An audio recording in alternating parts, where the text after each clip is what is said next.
the Sir Vivian Richards Stadium on a lovely Sunday morning here in St. John's, Antigua in the Caribbean.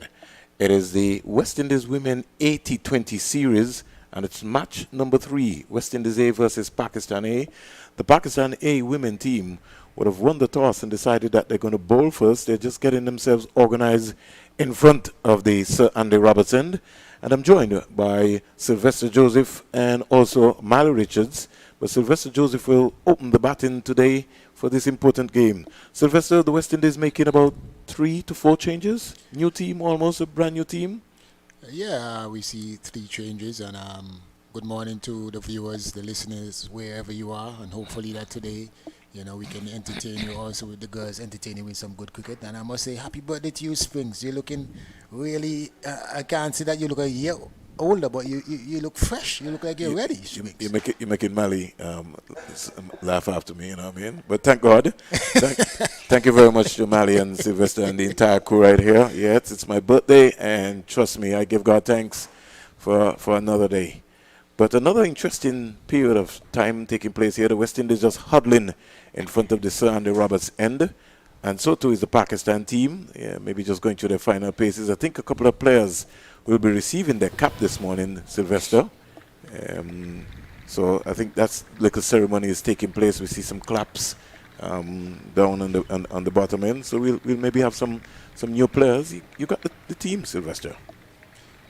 Yeah, you see some changes, as I said. Kenisha Isaac from the last game, Shanika Bruce, Rachel Vincent. Those 3 were in the original 11 from the previous game. And we see Karima Ramhak, I have it right, Springs. She came in. Karishma Ramarak. Right, Karishma. Yes. Go ahead. You're doing well. Yeah. I think we also have in Zadia James and Jafina Joseph. Yeah, they and came. Shanetta Grimman. Right. So it's 4 changes. Yes. So we have to verify on the 4th one. Well, the team basically will be led by Renika Boyce, Shabika Ganjabi, Sherian Fraser, Janella Glasgow, Shanetta Grimman, Zadia James, Jafina Joseph, Kiana Joseph, Mandy Mangro, Mally's friend. Rashada Williams, she needs to get a big one today, Sylvester. She needs to get some runs. And Karishma Ramarak. So the 3 left out will be Kanisha Isaac, Shanika Bruce, Rachel Vincent, and we see Kaiser Schultz, who's maybe been promoted to the senior team because she is not in the A-team lineup. And, we would have had 2 players from the West Indies senior team, I understand that they are well and great, so we just want to wish them a speedy recovery in their preparations because we've got the 50 over series coming up after. Yeah, definitely, and a situation like these unfortunately happen, but such is life, and hope that they will go from strength to strength and they will be ready for the 50 over. I think the team needs them. They have a good team spirit going, and they won the series. The senior team has won the series, and I must say congratulations to them. It was basically a bittersweet for the West Indian fans for the past few days, Springs, where we have the A team lost the series, the A team lost the series, and then the senior women's team, they won their series, and then yesterday the men lost their series. Yes, congratulations to Team South Africa for notching up their first T20 series win from 2019. So the South Africans coming here. West Indians will have to go back to the drawing board, Sylvester, in terms of the T20. Maybe looking for their best combination, their best format. They maybe still don't have that finally worked out as yet. The bowling has been able, on those pitches in St. George's Grenada, to be able to keep the team down to a maximum. So be able to keep that powerful South African team down to at least even under 200 because they've had some exciting starts. So that to me shows that something is happening well with the bowling. I just feel that the balance, maybe the West Indies just need a batsman. They're missing a Marlon Samuel Sylvester. And when I say a Marlon Samuel, somebody who can come and farm the bowling and at the same time be explosive. Who that player will be is another conversation. But as we speak, Sylvester, Bernard Joseph is getting his opportunity as one of the umpires today, so he's already out into the middle. And the Pakistan players, they're warming themselves up and coming around nicely. And so too is the West Indian opening batsman. Looks as if it's going to be, we have it right, Rashada Williams and Renice Boyce coming out for the West Indies. And we'll be hoping that, these two will be able to get one of them at least get a good half century and force their way into the 50 over team, because that in itself is going to be important. West Indies certainly going to be looking for some players in the not too distant future. Looking ahead, but we say congratulations to the West Indies 8, as we say, senior team for winning that series first again in 2019. So it's always important to win, Sylvester.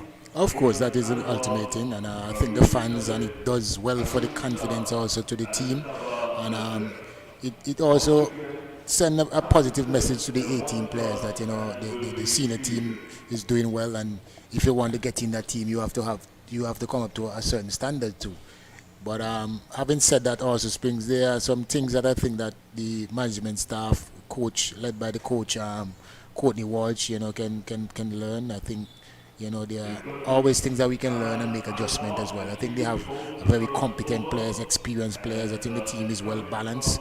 In my opinion, just a few minor changes in the batting order can really even push us further to compete with the England and the South Africas and all the bigger teams. Well, one of the things I think that we have to look at, Sylvester, is that we got a small pool of women cricketers in the Caribbean. But as the day go on, we'll have some discussions, because I have a thought process in terms of how best we could be able to handle that. In the meantime, Amin will start from the, as we would say, Anwar will start from the Sir Curtly Ambrose end, and she'll be looking to bowl to Renisa Boyce. Pakistan starting very early with no slip again. Sylvester also always likes a slip. So they started with a third man fine leg, fielder on the backward point boundary cover, more or less two covers, mid-on, mid-off, short mid-wicket, fielder on the square leg boundary, and just getting themselves organized in terms of what's going to be happening. The umpires given clearance now, and we're rearing and ready to go. And it will be the start of this A series between West Indies and Pakistan. It's the first ball with Anwar wearing the number 9 starting, goes past the umpire, in out to bowl the boys down the onside, and she didn't get a tickle onto it, and I think they will be signal a leg byes. Let me see if my judgment is right. So I did get that one right, Sylvester. Yeah. One without loss, the West Indies. You're on the ball today, Springs. It's a good day for you. It is a good day. The wicketkeeper, Alvi, Naja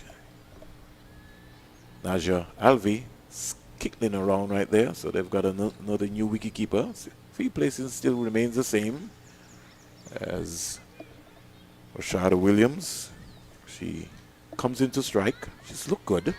Just needs to be able to now work on getting her stride out, especially when the ball is pitched up outside the line of the off stump. But she doesn't need to worry about. She's got that shot where she can hit the ball on the leg side. Just being able to just come and play with nice soft hands. Yeah. Have a look up the V, as you would normally hear. Anwar comes in to bowl to Williams, bang on target, back at the length delivery. She's punching that, ricocheted by Anwar onto the onside, and the score remains on 1 without loss on a lovely Sunday morning. Understand, Sylvester, that over 200 house roofs were damaged in Barbados, and our prayers and thoughts go for the folks in Grenada, in St. Lucia, were a little bit hampered by the passing of the hurricane. I think it's heading now to Miami. Hope that we don't have any loss of life. Anwar is in now to bowl to Williams down the onside, and she missed out on that, Sylvester, and she just been balanced, just got a little tickle. Should have whipped that away to square leg for 4. 1 without loss. Yeah, and I hope I would love to see Williams in the longer version in terms of the 50 overs. I think the way that she bats a bit, because of the 2020, she's not so strong. Outside the off stump, and the ball is pitched, in a good area. But I think in the 50 overs, she has more time where she can, leave alone and so forth. She is driving. In fact, that one, Sylvester, a strike could have marched out a little bit more and stroked that. But it's a learning process, and she will get better as the time go on. Still one without loss. First run being a leg by off of Boyce's pads. We want to salute Cricket West Indies and the Pakistan Cricket Board for really initiating this important women's series. Anwar comes in now to bowl to Rashida Williams. Rashida Williams is driving up the ground. Good positive shot right there. She had to scurry back. She was going somewhere, and then she turned blind, Sylvester, so she really didn't see in terms of what was happening. A lovely sound of the bat there coming down nicely. One without loss. We're still into over number 1 here. And a lovely Sunday morning here at the Sir Vivian Richards Stadium. National hero of Antigua and Barbuda. And was in now to bowl to Williams. Williams is back and just looking to steer this more or less down the backward point. Can't beat the fielder. Didn't have the pace. So he really couldn't get to race off down there. She's not. And Boyce is 1. End of over number 1, Sylvester. West Indies. Inserted by Pakistan, 1 without loss. Yeah, a good start here in terms of the run rate for Pakistan, but I think that the bowling was a bit down the leg side, and as I said, if Williams had a balance, if he would have, I think, more ready, she probably would have got off a few more runs. But good start for Pakistan. It's a quite sedated start so far. I think the conditions up here is a little better. I should say a lot better than over in Coolidge. The pitch, comes on a lot more. The outfield looks like a real test venue in terms of. It is a test venue. Yeah, like a well, for women's cricket, class. because we heard in England, Sylvester, the England team were complaining about the test match between between England and India. They played almost like on a practice a used pitch. And the women were very, very, very, very much concerned about that. They had a few choice words. They didn't really like that at all. But here in Antigua, the groundsmen have done an excellent job at both venues, at the Sir Vivian Richards Stadium and at the Coolidge Cricket Ground. They've really done an excellent job. So we see Shamin starting. She's going to come in now to bowl to Boyce. Boyce is back and just turning this into the square leg area. Can't score. Okay. Direct show there from the fielder. And it showed ricocheted, and Shaman is saying, why did you just throw that? You gave away 1 run. It wasn't on, but that's what they practice, and these are the things that happened. And it's good to know that the Pakistan team, they're hitting the stumps, because it always keeps the batsman on the alert. I think if they had the umpire's review, I think they would have had the third umpire. I think they would have went upstairs. It's good to see. My good friend Bernard Joseph, no relation. He's just a Joseph from Antigua. He's no Joseph is a Joseph. But I'm happy to see that he gets his first top class umpiring gig. Shamin in now to bowl to Williams. Williams is back and looking to more or less tuck this one. She can't beat the fielder at short mid wicket, and so the score remains on 2 without loss. As Sylvester said, she just needed to just get a little deep into her crease right there and just punch it a little bit more straighter. Shamin comes in now to bowl to Rashida Williams. Rashida Williams comes quietly forward. But you can see already the little subtle changes from the Pakistani team. They know that these 2 players especially plays the ball very well on the onside. So you realize they have the square leg. They do have a slip here, Sylvester. And again, Williams has been able to be getting off the mark right there. She's punching that one past backward point to ricocheted, and Boyce responded very quickly. And in the end, Williams is finally off the mark. You always want to get off the mark. So both batsmen are 1. Leg by, and the first delivery of Boyce, 3 without loss. And Shamin comes in now. She's going to come in now, start, stop.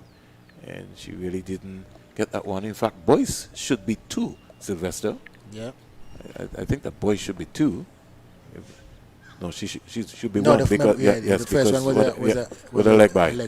I'm giving Boyce an extra run here today. 3 without loss. And then you called the first one so well when you said it was a leg by before the umpire even signaled. Yeah, but I still, when she came back down to start this over here, it still slipped me that she really had got a single and got off the mark. Giving her extra run. Maybe I just wanted to get a 50 today. Yeah, she's choking that one up to cover. I believe she's going to get some. Ricochet. She now gets her second run. So 4 without loss. Don't want to rob of any runs at all. Over number 2 completed. Bernard Joseph just getting into position there at square leg. Boyce is 2 from 4. Williams is 1 from 8. And West Indies off to more or less a quiet start on Sunday morning. Yeah, very, very quiet start. A good start there for the Pakistanis. They're very energetic. You see, one another subtle change. You see, they have the mid wicket in the first 2 games, 3 games. They had the offside. The mid wicket was in the offside. So now you see the subtle change in terms of they know that these 2 players are very strong on the onside, so they're giving their bowler as much protection as possible. Certainly. Anwar, who I think bowls a little in swing, and with the breeze just coming across the ground here from east to west, Boyce is going to have to be careful. She's going to have to be as balanced as possible to play the ball as late as possible. Here's Boyce looking to whip that beautifully. She does that now. When it goes past the 25-yard circle, she'll come back quite easily for 2. So Boyce goes up to 4. And the score trickles up to 6 without loss. Quiet start here for the West Indies A team against the Pakistan A team, who won the toss this morning and decided that they were going to bowl first at the West Indies. And Boyce, the captain, really looking to move into overdrive, but not being able to get through that one yet. We say good morning to the folks in St. Martin, the Cricket for Life, Keith Carty, Casey Carty T20 tournament. His team is into the semi-final this morning against the youths of St. Martin. So they've been having an excellent time right there. In the meantime, Boyce has just steered this down to third man for her 5th run. She goes to 5. Now brings Rashada Williams into strike. She's 1. Anwar into only her 2nd over. Goes past the umpire from the Circle Ambrose end into Boto. Here's Williams back and just clipping this one past the square leg boundary, past the right side of Bernard Joseph. The first boundary for the West Indies. Good balance shot, lovely shot, and that's her strength. Yeah, and she has immaculate timing when she hits the ball, especially when she hits it in the gap. You know, it's all along the carpet, and it races to the boundary, and she got really good reward up here. The outfield is luscious. It is fast. I think the weather, has done it. It has done it really, really well with the good works of the groundsmen. So you get good reward here for your runs, and there's another change again in the outfield now. They have Long on. Here is Anwar pitching up one a little bit there, just between leg stump line, and Williams has been able to just get a little clip onto it. It's raced down to the fine leg boundary because the fine leg goes up, as Sylvester had said. 2nd boundary for the West Indies here. And so all of a sudden the game has just quickly changed and moved into overdrive. 15 without loss. Williams goes to 9. Boyce is 5. She's on the non-strikers end. And all of a sudden Amor's figures read 0 for 11 from 1.4 overs. Yeah, I understand that they're trying to set the field because they know that, that's their strength. But the offside, the line of attack, I am wondering why are they bowling to their strength. Here is Williams undriving down the ground, picking up a easy single. And the score goes up to 16 without loss. Williams goes to 10. It now brings Boyce back into the strike and getting herself organized. We had some reasonably good opening stance by these 2 players so far, Springs. I think the middle order has let them down a bit, especially the hard hitters, those that the players that's supposed to come in and push the score along. I think those are the ones that's a fine shot. Here is Boyce getting a little fancy, use the pace and just steered it past the wicketkeeper, making a diving effort down to the 3rd man boundary for 4, hitting the CG insurance sign. So 3 boundaries already, Sylvester, in this over. And West Indies, the scorecard reads 20 without loss. Boyce is 9, Williams is 10. Yeah, I mean, they brought up the fine leg on the 3rd man, and they inserted the deep backward square and the long on. And Williams and Boyce, they really capitalize on the open areas, bowling 2 straight on a few occasions, and Williams, capitalize with 2 boundaries in the square leg region, just wide or fine leg the backward square. So, and then now boys, a very nice, well calculated guide through the first slip area and got a good reward for her shot. So Shaman will continue from the Sir Andy Roberts end. Goes past Bernard Joseph, the umpire from Antigua and Barbuda and the leewards. Gets a more or less top spinner delivery. And Williams was just looking to just work that. And so I was saying, Sylvester, she should have been able to just get a single there rather than looking to just force it. Just stop it and come through quite easily. Got to be able to look for those opportunities and an increase on the dot ball percentage. Yeah. Running between the wickets is going to be so very important for the women. So like 5 run-outs for the Pakistan team. Here's Williams hoisting this one into the onside and looking for 2. And they hesitated for a while because the communication line, they just wasn't positive about it. Now, with where the long on had to run for that one, Sylvester, had there been urgency in running, they should have been able to come back for 2 runs right there. Yeah, I think so too. But as I said, I don't know if they're in their stride in terms of running as yet, fully in their stride. I mean, they had a good warm-up. We have seen they had a good warm-up. And they had to, but it's a bit hot out there. Well, the sun is out. Normally you have a stiff breeze at the stadium. Shamini now to bowl to Boyce. Boyce is driving beautifully. Just up to mid-off. Can't score. She remains on 9. Williams is 11. Into over number 4. West Indies is 21 without loss. The West Indies A team. Shamini now to bowl to Boyce. Boyce is back and steering this. Past the first slip, down to the short third man area. Little hesitation, communication in line again in communication in terms of whether they wanted 1 or 2.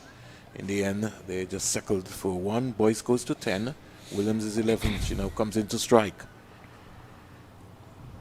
Boyce will have to be very, very careful with that like a fancy shot there to slip. They're advised to maybe just look to just punch it up into the cover area.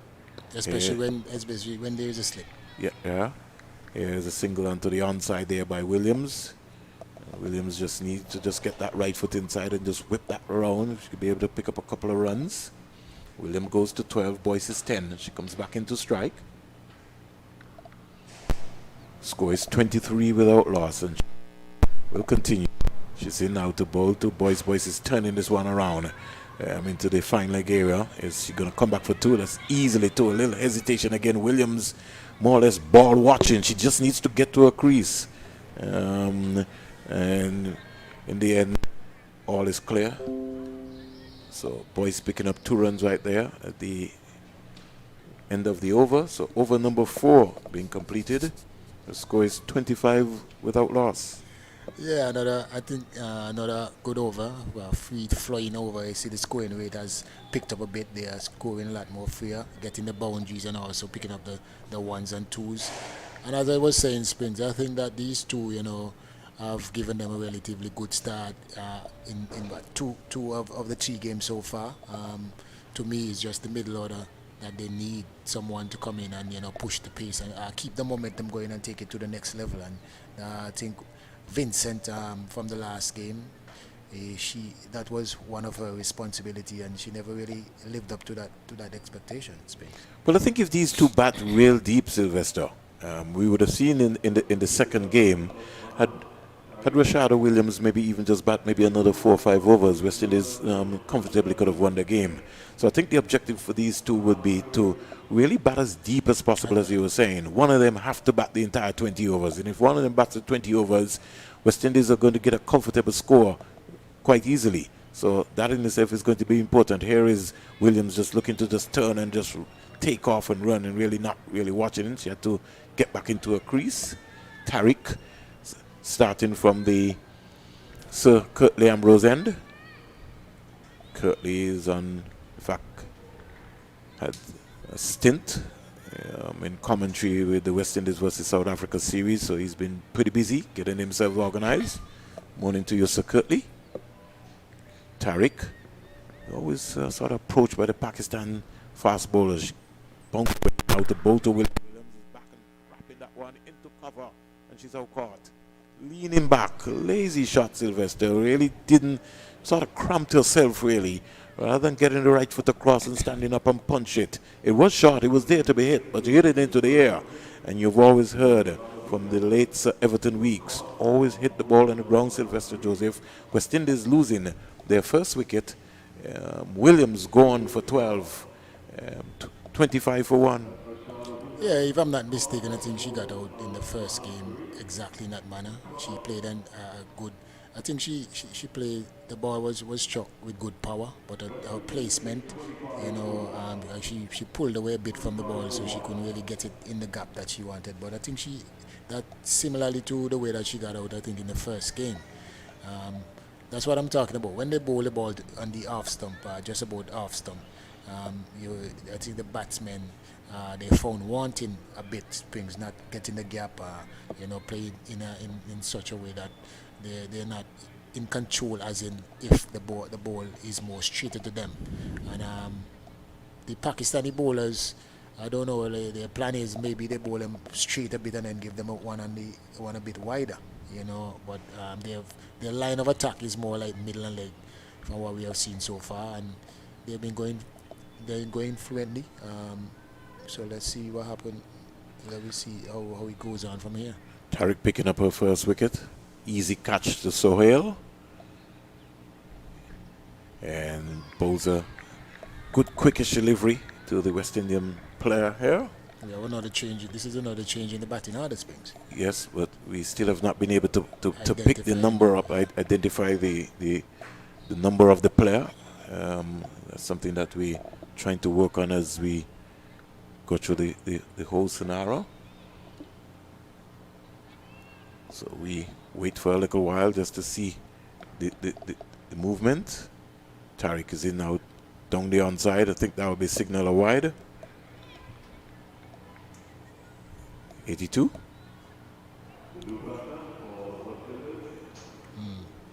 Looks like Jafina Joseph, Sylvester.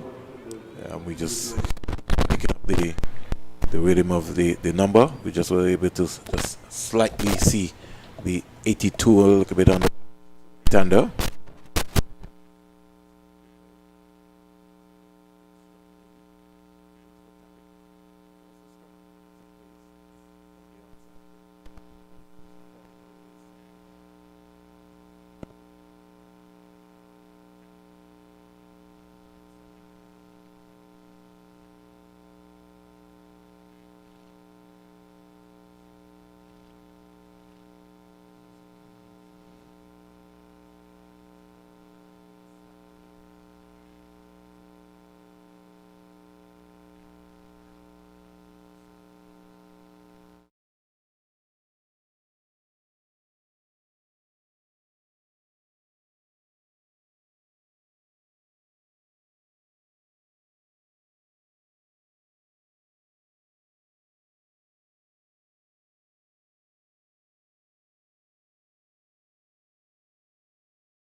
Reid, I think is pretty good so far. It's going like 29, so he's superior about the ball. So far, spring, so it's not bad.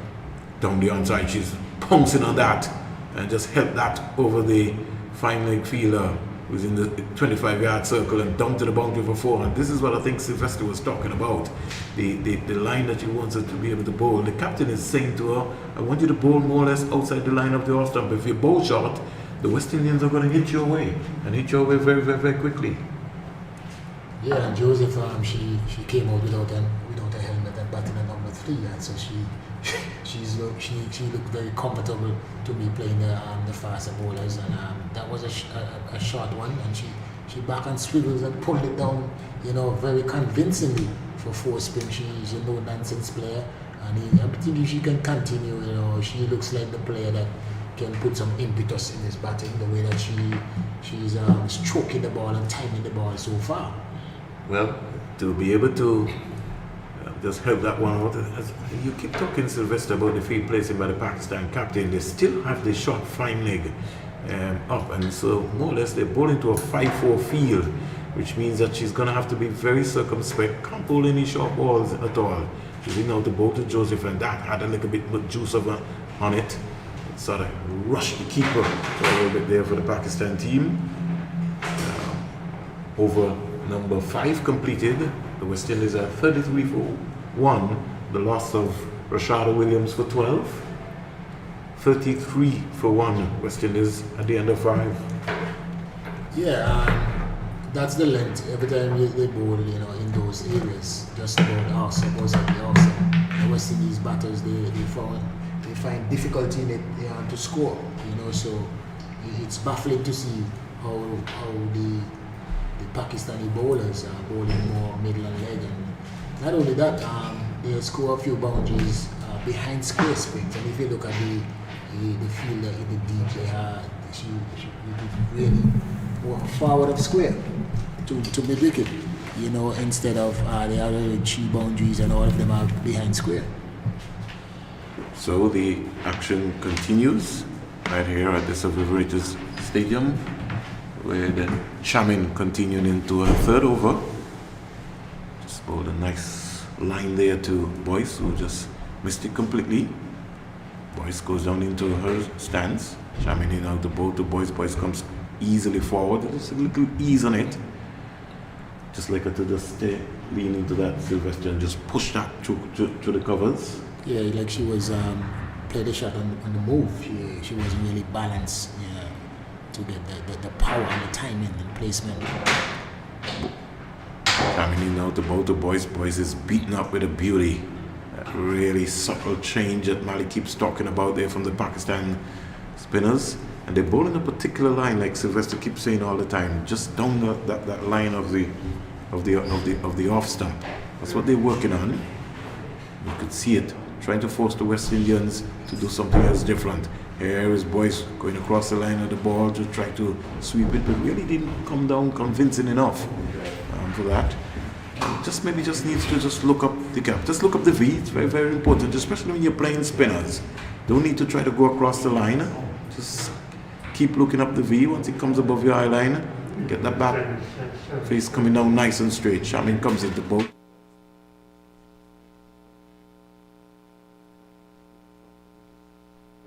But she's fighting, Boyce. She's 12, and she knows that she has to get a big score here for her team. 33 for 1. Here comes Chamin. She comes in out the boat. The Boyce is back and looking to try and turn that one. Can't score it. Made over Sylvester by Chamin. Yeah, I've seen Boyce now in these 3 games so far, and she has to be very careful. She has a tendency of during her innings that she plays across one of the delivery, and I think that one before, that was a shot that she came out with. She have to be very careful and be concentrated, because that shot just normally creeps in when she's going well. That's when she got out the first game. We can remember Springs when she got out whipping, trying to turn the ball and get caught and squarely. And she almost got out in the last game as well like that. So she have to be very conscious, cognizant of that shot in particular, because she looks good. She's batted well so far, and her team is in a good situation. Tariq in now the ball to Joseph. Joseph stands up straight and punches that to cover, can't score. But that came off the bat sweetly from Javina Joseph. The score remains on 33 for 1.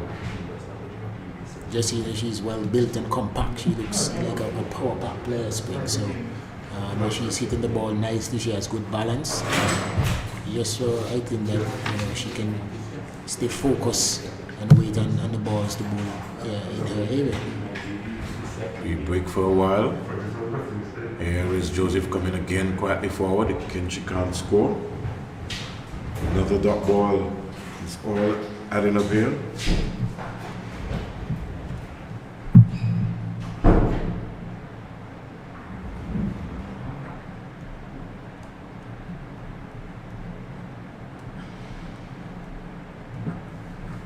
$33 for 1. That's what we have taken place here. West Indies has been inserted by Pakistan as Tariq goes away now, in out the ball to Joseph. Joseph picks up the line right there. She was looking to say to the umpire, is that not wide? But it was right within the blue line. She she's still trying to convince the umpire that was way outside of the line. But I think it was in. I think that was a good area. And as you can see, Spence, when you bowl that line and that length outside the off stump, it's very difficult for the West Indies batters to score. But as soon as you come a bit straighter. Here comes Tariq as she moves away nicely. Now the ball to Joseph. Joseph at once stopped on her. She was in no man's land, neither forward nor back. It's just the bat coming down on that one. Most important thing she would say to me is that I kept it out.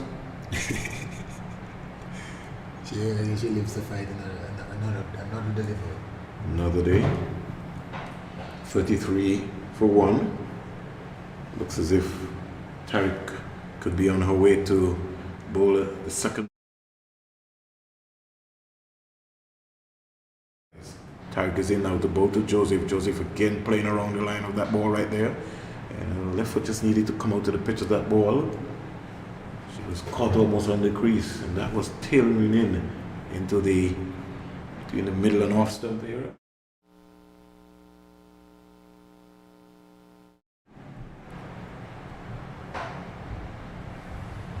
$33 for 1. Joseph is 6. Boyce is 12.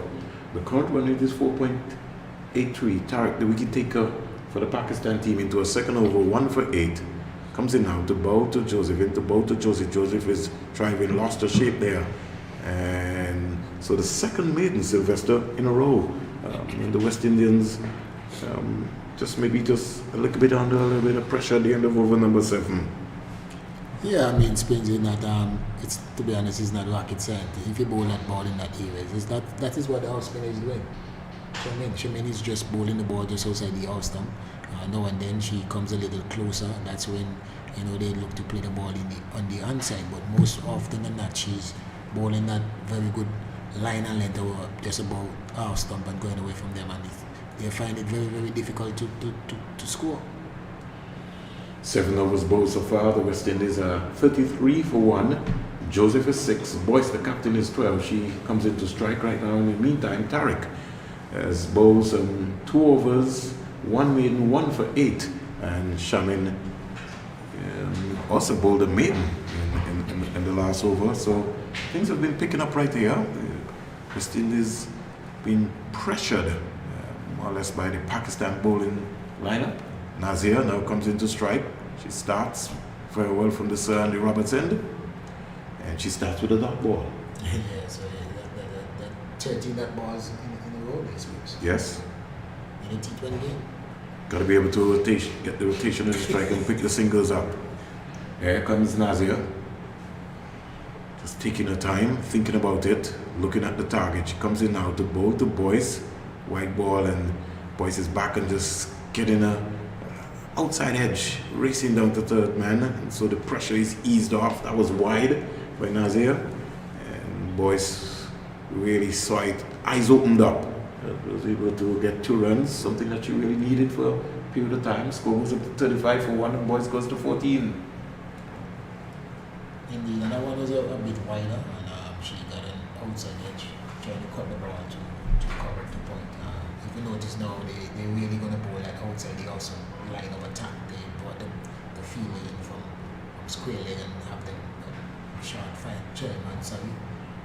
So you have third man, you have point, cover point, mid off and an extra cover. Pretty interesting. Here's Boyce defending. That one hustled onto her, so she was looking again for that big cut shot, but in the end she had to defend and came down with a nice straight bat. So that's important. 35 for 1. Boyce is 14. She's the captain. She's got a good start here. She just needs to carry on. Here comes Nazir. Saying now to both the Boyce. She's back and looking to punch that. Not been able to get any runs there at all. She wasn't able to pace the offside. And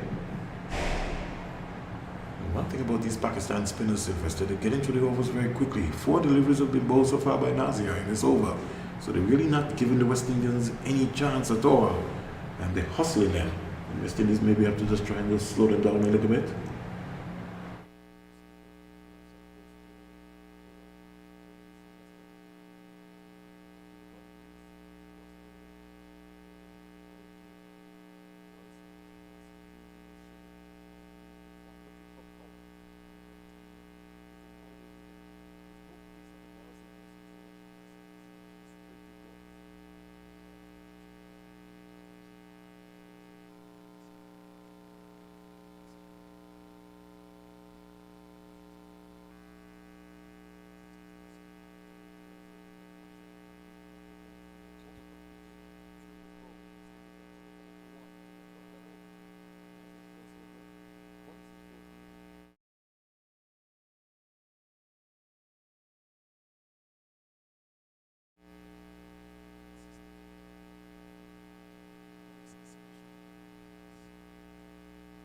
one of the main battles for the West Indies A team through this period.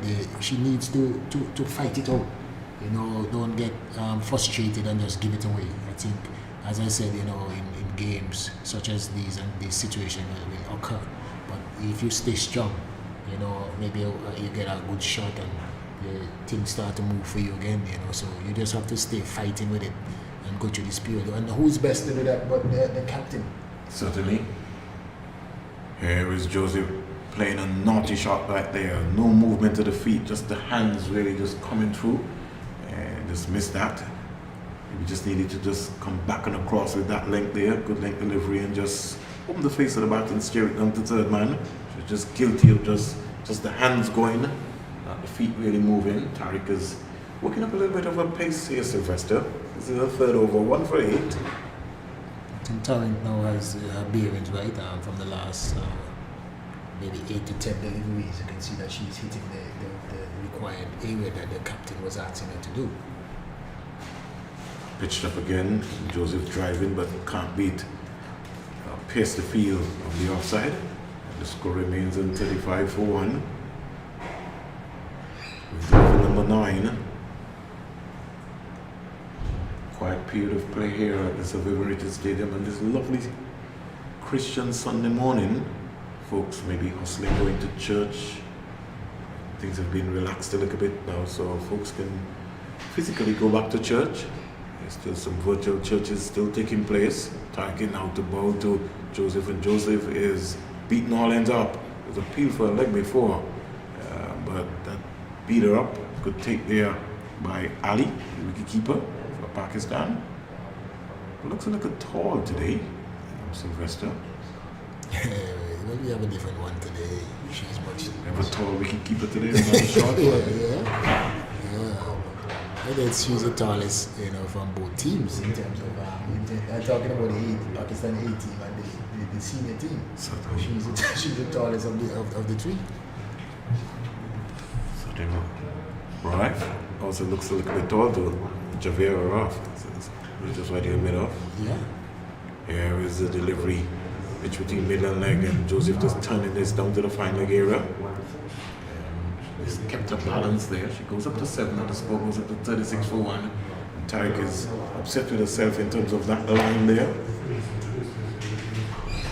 Yeah, as you see, every time they come a bit straighter, middle leg, it's more comfortable for the West Indian batters and boys. And Joseph Williams also, you know, appreciated that area. And, but as soon as you get in that nice lead line, it's always difficult for all of the battles so far. Tariq into bowl to Boyce. Boyce is driving straight. A little suicide. Joseph was guilty of looking at the ball, Sylvester, and had to scamper down to the striker's end. In the end, she got a throw. It was right. Throw. Couldn't stop her running out there. So Boyce goes up to 15. And Joseph is on 7. Until the 9th over of play here at the Survivor Stadium. West Indies A versus the Pakistan A. The first of the series. More support for women's cricket.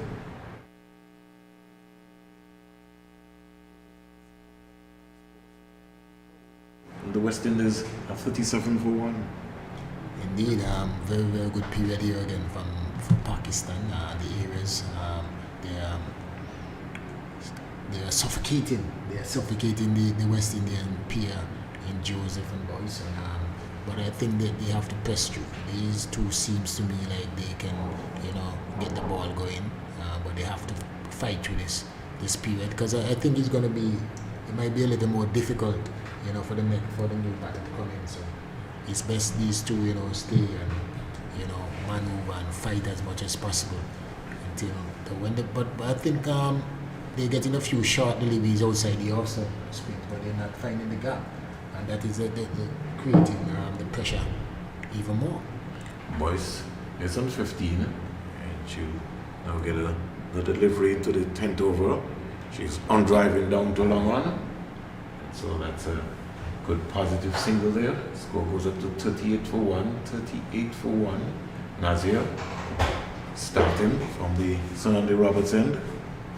Don't know if you've been following Sylvester. Natalie Raj from India is now the leading run scorer in all women's international. 10,337 runs. Went past Charlotte Edwards from England, 10,273 runs. Susie Bates, 7,849. And Stephanie Taylor from the West Indies, 7,818. And Meg Lanyon, 7,024. Here's Joseph playing one into the offside. And the appeal for a run out. She just sort of just played the ball. Again, the communication line not right between Joseph and Boyce. And in the end, Boyce just saying that certainly was not on. And I totally agree with Boyce. I don't think that was a single. She hit the ball straight with pace to the cover fielder who picked up and tried back to the wicket keeper quite swiftly. So I don't think that was a very good call there by Boyce. Remember, Boyce got one out in the last game. And I don't think that she want to be.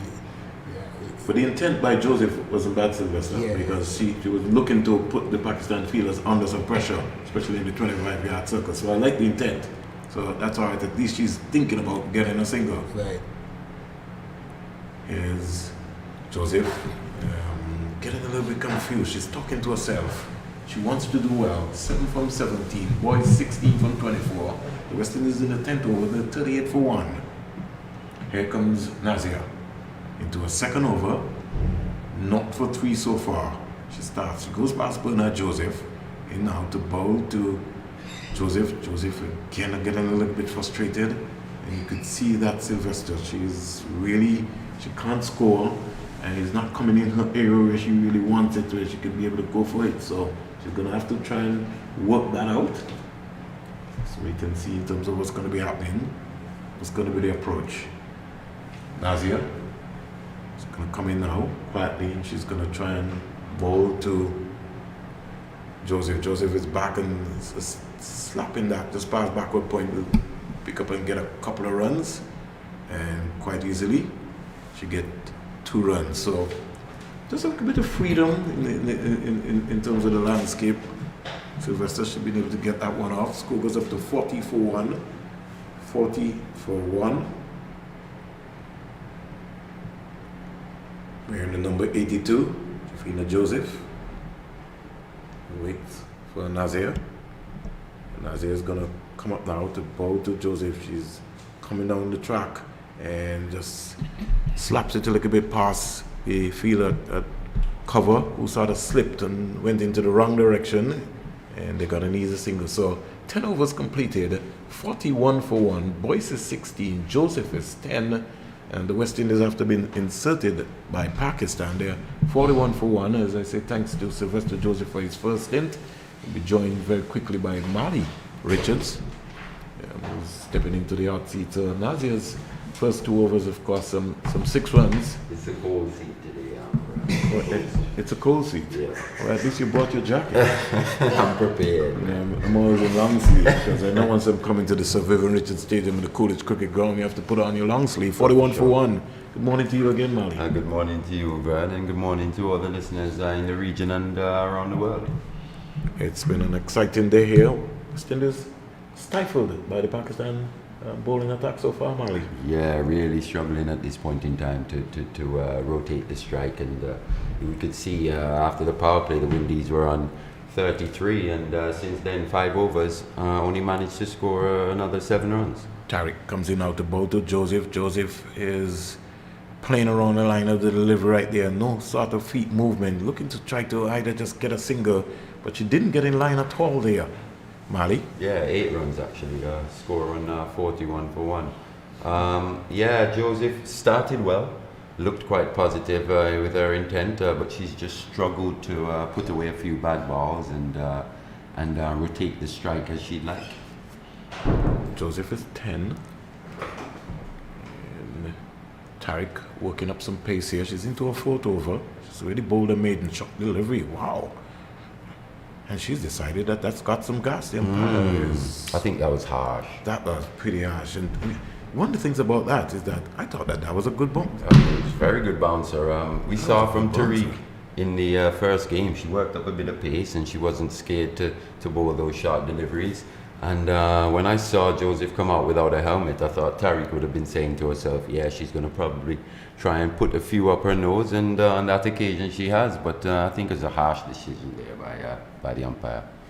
Called a wide. Score goes up to 42 for 1. Tariq comes away now into bowl to Joseph. Joseph is more or less just peeling this one off down to third man, just going for a big shot. And that's the retaliation that you want to see. You know, when you're playing you have street cricket and somebody bowls your bumper, the next one they pitches up, you decide, I want to hit it so hard.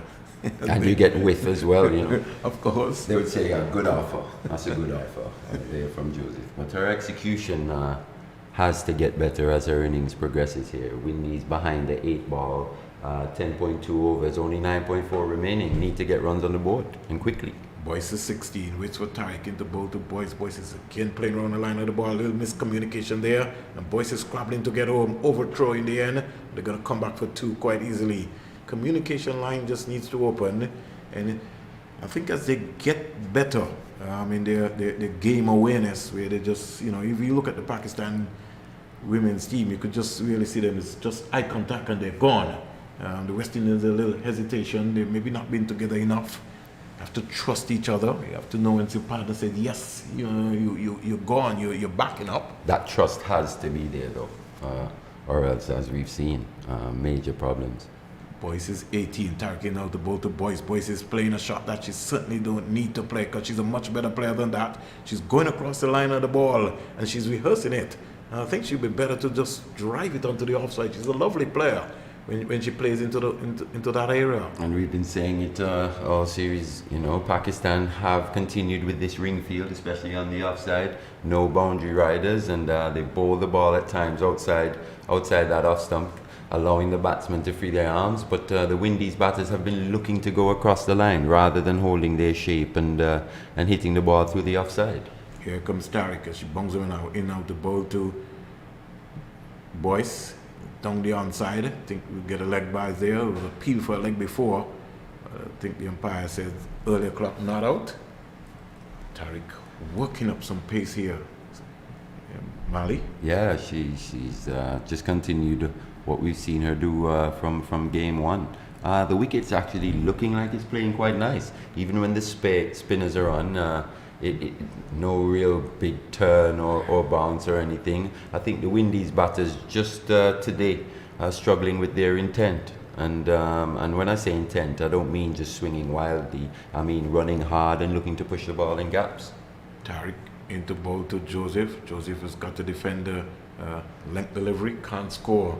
So very impressive spell by young Tariq from Pakistan. 4 overs, 1 maiden, 14 runs, 1 wicket. Yeah, and she seems to really like this wicket up here at the Sir Vivian Richards Stadium a bit more than at CCG. It's just got that little bit of extra pace and bounce, and it suits her bowling pretty well, and she's done a very good job here for the Pakistan women's A team here.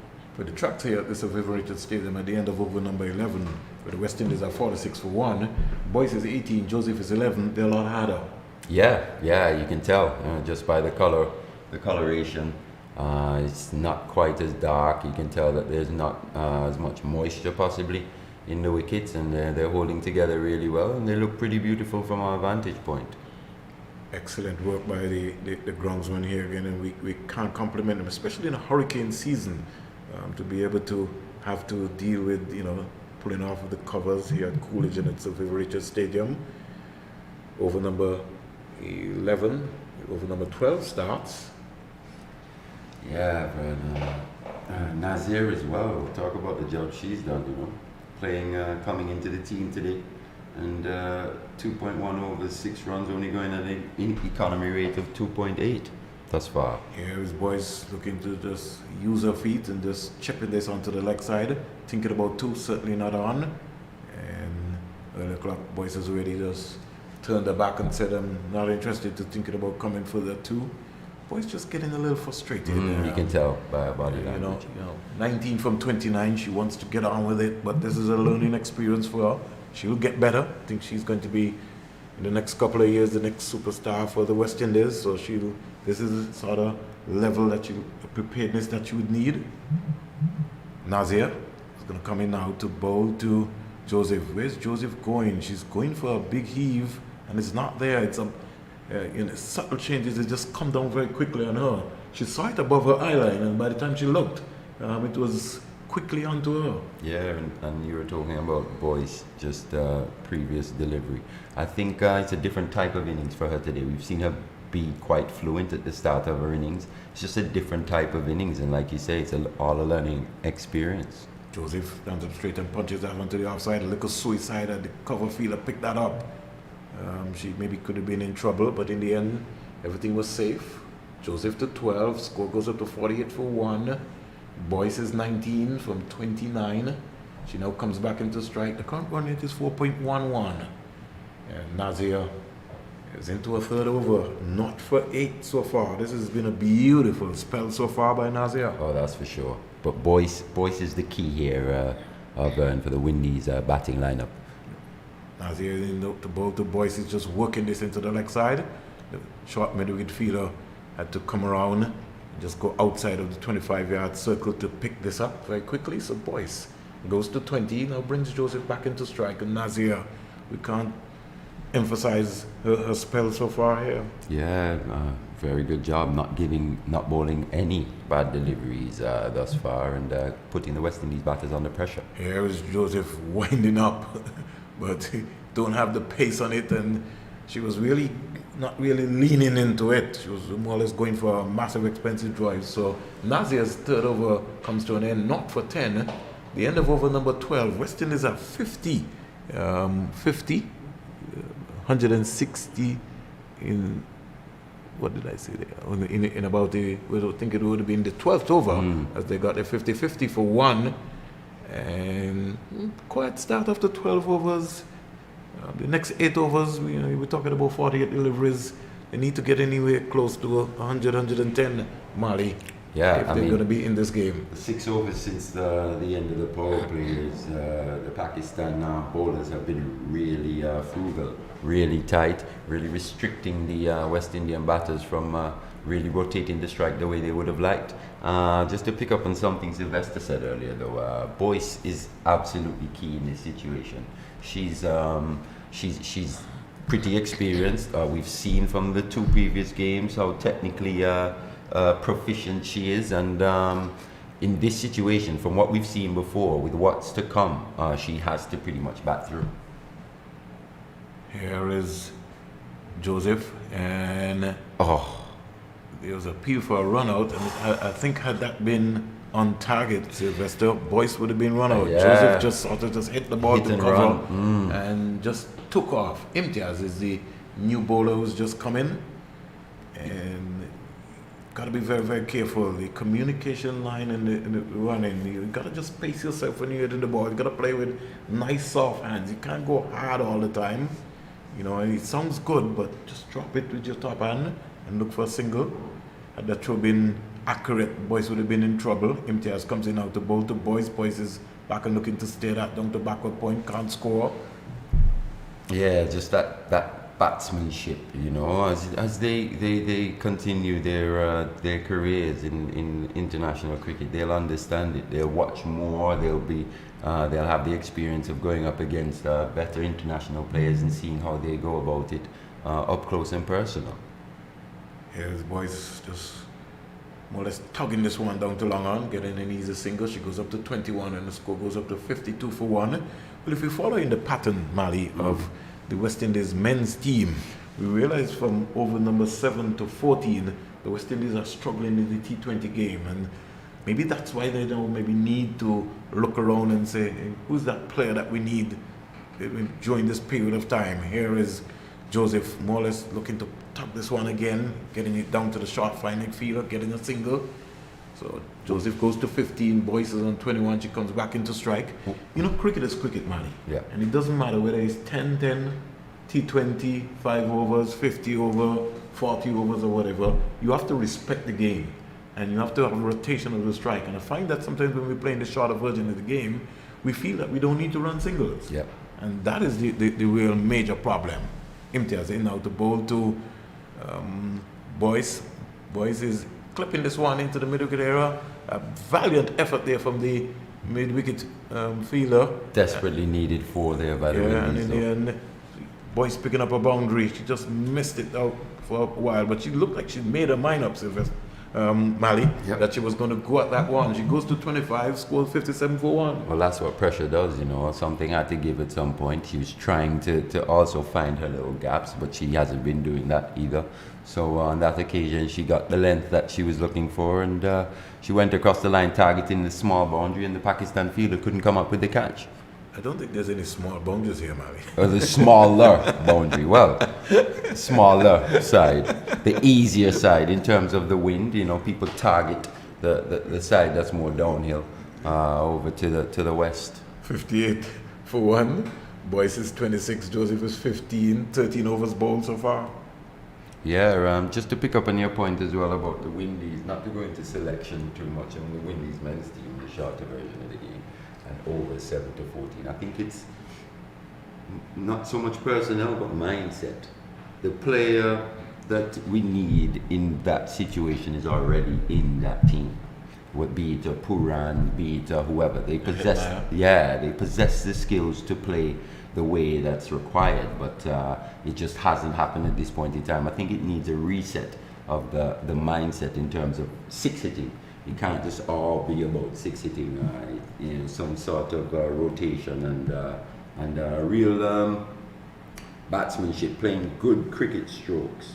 If you think of Ajinkya Rahane in T20 cricket, you don't see him hit many sixes, but he hits a lot of like one bounce fours with good technical cricket strokes. And we need to find a player in that phase of the game for the men's team to play a similar role. But somebody has to graph, and in graphing you can still be able to clear the boundaries. For sure. Because And Marlon had that ability as well. Yes. Yeah, to clear the boundaries. He would get behind as well, think about it, but he would make it up. Arub Shah comes in now to bowl to she's just giving Boyce, it away. and Boyce has given, it's dropped. Too casual there. I think it's the number 77 for Pakistan, right? Yes, she dropped a real sitter. It was almost like a long up. And she, Boyce just hoisted it up into the air rather than get on top of it and really hit it down. Because as you said, Mali, she'll be trying to go the bigger side of the boundary right there with the breeze blowing back, and that hung up for a little while right there. She was caught in between. She didn't try to hit it for 6, and it didn't seem like she was trying to hit it for 4 either. She just played quite a lazy stroke and was quite lucky to still be at the crease. Can't give it away in this situation. Sometimes you need that little luck. She's 27. Joseph is 15, and again Joseph just pushing a ball right That's there, out. and Yet another Joseph is run out, just punching the ball to cover, and really because she was on the back foot, it took some time for Mali Richards to get off the mark to be able to get to the striker's end, and in the end she fell very, very, very, very short. Joseph's brief innings has come to an end. She's run out for 15 off 29, and the West Indies losing their second wicket here.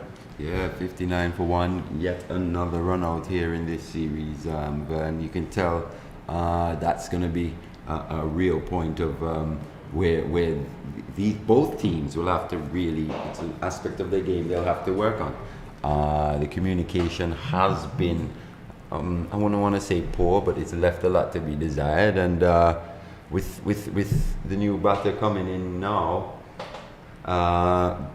it's even more imperative on Boyce to make sure she goes through and bats the full 20 overs here, because the Windies will be struggling to get up to even 100 if she was to get up. Well, Shamin, being the quick fielder there who was around fast and picker, but that was always on the card, Mali. If you look between Boyce and Joseph, that was always on the card. And as you rightly said, this is a line I think that both Courtney Walsh and the Pakistan coach are going to have to be working on in terms of the running between We've the seen wickets. too many thus far in this series. Here comes Imtiaz in now to bowl to Boyce, and Boyce gets a wide delivery. Is that Gajnabi who's just coming? He has the look of Gajnabi, yes. Wait for a while and see what's going to be happening. Imtiaz's shot is getting bowling one just to Boyce, who's just steering it down to third man, vacant third man area, and she sneaks and gets a single. So we have Arub Shah, who's bowling from the Sir Andy Roberts end, and already she has created some energy by picking up the second wicket for Pakistan. She's now going to bowl to Gajnabi.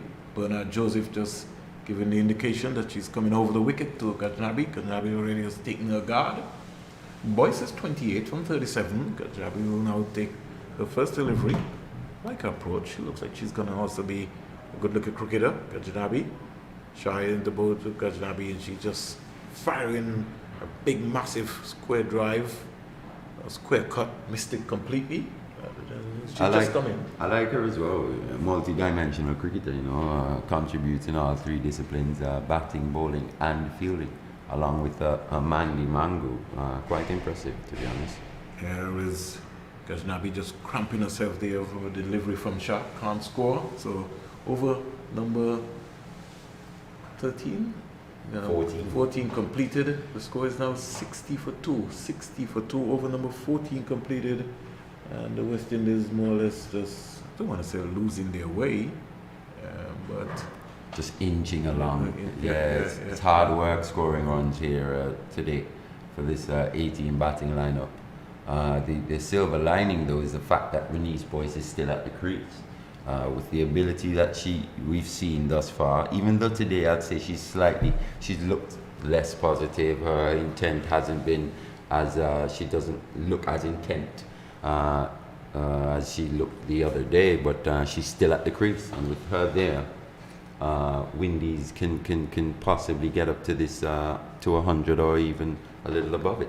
61 for 2. Here is Boyce having a go at this one, smacked it into the vacant square leg area, down to the boundary for 4. That's the West Indies' 5th boundary, I think, for the day.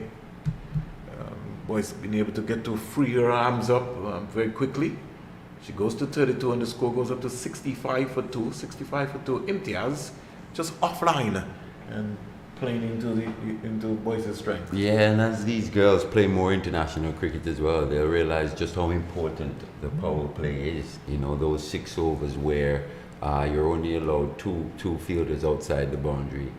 We see Boyce targeting the I don't want to say the shorter side, but the side that it's almost easier to score those boundaries now. But imagine if she showed this intent earlier in the day when the power play was there and the fielders, you couldn't possibly have your fielders in every boundary saving position, sorry. Imtiaz in now to bowl to Boyce. Boyce again is having a go at this one. The fielder from the mid-wicket area coming around, she gets 2 runs quite easily. The score goes up to 67 for 2. Boyce goes to 34. And in case you're wondering what's happening, Mali was talking about, as we would say, the double-decker side, or the cheeky hi-fi side, or the Kennedy the side party here. stand the side. Party side stand. We're talking about we're going from east to west, so the breeze would just carry Help everything it. away. Here is Boyce back and cracking that one over cover and looking to race away into the boundary for 4. It's touch the rope, boundary to Boyce. Valiant effort from the Pakistani fielder out there, but something we haven't seen a lot of from the West Indies batters in this series. Looking to hit the ball over the offside. Pakistan has kept the field up more often than not to all the West Indian batters in this series on the offside, and they haven't just found that way of beating that field. But on that occasion, Boyce got with, and she executed perfectly. 10 runs off the over so far, including 2 boundaries. And Boyce has moved into overdrive. She's 38, and all of a sudden, look at game on here, 71 for 2. Boyce going again for more or less a positive shot as she hit this down to the mid-wicket fielder. And 11 runs off the over so far. So things have been heating up here, as we would say. 72 for 2 into over number 15, Imtiaz. A little bit expensive, not for 19 for Pakistan, by the Pakistan bowling lineup so far. She'd be maybe the most expensive bowler to date. Gajnabi. And Boyce improving her strike rate ball by ball here. She's now on to 39 from 40. Imtiaz into Boto. Gajnabi was just looking to Gotta be looking for shape two. there. Gotta be looking for two there. I think they will come back quite easily for it. Gajnabi just jogging through. She's a big, tall lady, so that was easy work for her. She's off the mark. And the score goes up to 74 for 2. Boyce is 39. And Imtiaz not for 21 in only her second over. Yeah, you can tell she's been targeted here by Boyce in particular. 13 runs off the over so far. Here comes Imtiaz in now the ball to Gajnabi, and she's punching that down to long on, picking up an easy single. 14 runs off the over so far. Is that the best over of the innings as well for the Windies? It might be one of the best, certainly something that they needed. So 75 for 2, 15 overs bowled, Mali. Boyce is 39, Gajnabi is 3, and the current run rate all of a sudden just begins to pick back up with some 30 deliveries to go, 5 overs to go, more or less, 30 balls to go, as we would say. If they get 30 singles, they are now 75 for 2, they can get 105, 110, 115 around in that area. Yeah, and with Boyce at the crease, definitely. But she's at a critical stage now of this innings, and not only this innings, but her development in her career. Very critical stage. We've seen a lot of these batters get to 30, face 40 balls, and either give it away, be it through running out of gas or whatever reasons. She's now at a critical stage where you want to see those incremental improvements like we've been talking about. Let's see how she goes about finishing this innings. Nazia, she's bowled well so far. She's into a 4th over, not for 10. And we can't overemphasize her spell. She's been very consistent. Tariq 4-1, 14-1. But Nazia has done an excellent job here for the Pakistan women's team. 75 for 2. She starts, goes past Bernard Joseph from the Sandy Roberts end. Gajnabi is just hustled onto her. And Gajnabi is maybe playing a little bit out of her context. I'd like to see Gajnabi probably trying to hit the ball a little game. too hard. Yeah, and just losing her shape a little bit. Just needs to possibly just look to time it a bit more. Nazia comes in out the boat to Gajnabi, and she's really just putting this one into the track right there and just pulling this one out to the square leg area, getting an easy single. So good work here. But rotational strike is very important. Gajnabi knows that Boyce is on 39. She's moving into a rhythm, and she wants to give her that encouragement as much as possible. It's a good move by Shamim as well, the Pakistani skipper, to keep Nazir on, not wanting the West Indies to build any momentum considering the previous over. Here is Boyce stepping out and just hitting this down to long off. She could have kept Nazir. She could have said, you know what, I'm going to keep Nazir back. I mean, the over isn't finished yet, so it could still prove to be a not so great a decision, but at this point in time, very good one. Not wanting the West Indies to build upon that 14-run over. Nazir into both to Gajnabi. Gajnabi being cramped for room, but been able to still squeeze it through the offside and get a single, or the long off. Get another single. So Gajnabi doing her job. Yes. She now brings her captain back into strike, who's on 40. Yep. Gajnabi goes to 5. I like her education of the game. She looks like she could be one for the future again. Maybe another 5 years. She'll be one of the folks who will be taking over this role. But she continues to grow, get a little stronger. Nazia's in out the bowl to Boyce. Boyce is driving, and she missed out there. Yep. Mali. It was there. Just needed to find the gap. And if she just got to the pitch of it and hit that inside out, that's 4 runs. Beautiful shot. So she's still there. She's on 40. She can't give it away. She has to bat all 20 overs. Boyce. Nazia. She want to finish strong. In out the bowl to Boyce, and made her think right there. She was looking to use her feet there, but in the end, she just played it to the short fine leg area. Nazia's spell comes to an end. Mala Richards, 4 overs, no maidens, 14 runs, no wickets, and she joins Tariq, who bowled 4 overs, 1 maiden, 14 runs, 1 wicket, as the Pakistan bowlers who have completed their 4 over spell so far. Brilliant spell by Nazia there. She would have liked to have picked up a wicket or 2, but it wasn't meant to be today. But from the West Indian perspective, having wickets in hand has allowed them now to have an opportunity to launch in these last 4 overs. With Boyce at the crease, I think if I'm not mistaken, it's the highest score by a Windies batter thus far in this series, 41 of 43.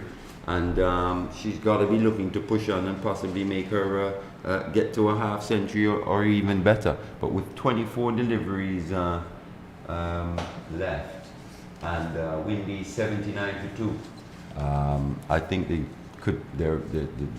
It's a high possibility, or it's looking very positive that they could post their highest score of the series thus far. But the previous highest would have been, I think, 33 by Rashada Williams. So you on target, Marley. 16 overs bowled. Boyce is 41. Her first objective would be, and I wanted to back the entire 50. It would be lovely if she can maybe just complete that. And here is Boyce giving her hand away. Oh, dropped again. No need for that. She could just come and just stroke the ball down the ground. No need to be able to give your hand away. Just keep batting, skipper. She goes up to 42, gets another life again. And it's something we haven't seen from the Pakistanis. You know, their bowling and their fielding and their catching in particular has been their strong point. But today they've shelled a few. And Boyce lives to fight another day. Javier Rife. Guilty verdict. Here's Gajnabi driving inside out over cover, thinking about 2, and she's coming back for it, but somebody could be in trouble. Boyce is run out. Yeah. No need for that. No need for that at all. You can't do all that hard work and give your hand away. I don't think that was on, Mali. No, it wasn't, and it's critical. It was critical that Boyce wasn't the one to depart.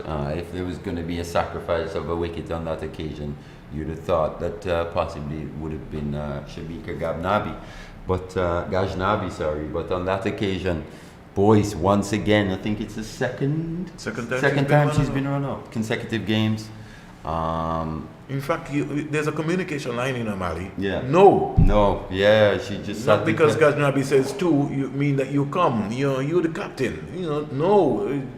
Take it easy. And she'd done all the hard work. She'd faced her 44 deliveries, and she was on 42, looking to really, really make it count. And just a bad decision there by both batsmen actually to come back for that second. And Boyce has to depart. Windies 80 for 3.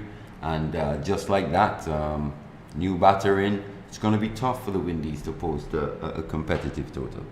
And the thing about the loss of the skipper at this time, her strike rate was moving up to about 95.5. So it shows that she's been the set batsman, and she's been the person who could be able to clear these boundaries right here at the Sir Vivian Richards Stadium. For sure. At the risk of getting one run, one extra run, to lose Renika Boyce with the ability that she has to clear the boundaries and to find the boundaries as well. Just a critical setback for the Windies at this point of the match. Game awareness, game understanding. But they'll learn. You've got to keep moving. It's a development at the same time, and she's got to be taking all this in. 82 for 3. We look at the lineup here, and we see another Joseph coming in. Yes, Kiana Joseph, and she's a big, strong left-hander from St. Lucia. Kiana. Let's see what's going to be the approach here from her. And she's down the wicket. She's out stump. Yeah, first delivery. Down the wicket. Didn't even look at the ball, and the wicketkeeper Ali just took the bails off quite easily, and another needless wicket going down for the West Indies, 82 for 4. Yeah, I mean, you could almost anticipate this with Boyce going, and we spoke about her ability, that the ability that she possesses to find the boundary and to also rotate the strike. Is going to be tough with what we had seen previously from this West Indies A batting lineup, and on that occasion, Kiana looking to she doesn't have a lot of time. She's looking to get on with it right away, and on that occasion, the spinner just proving to be too good for her. 82 for 4. West Indies losing their way here, and they're just beginning to just lose wickets in clusters. They still have to be able to be aware in terms of what's happening.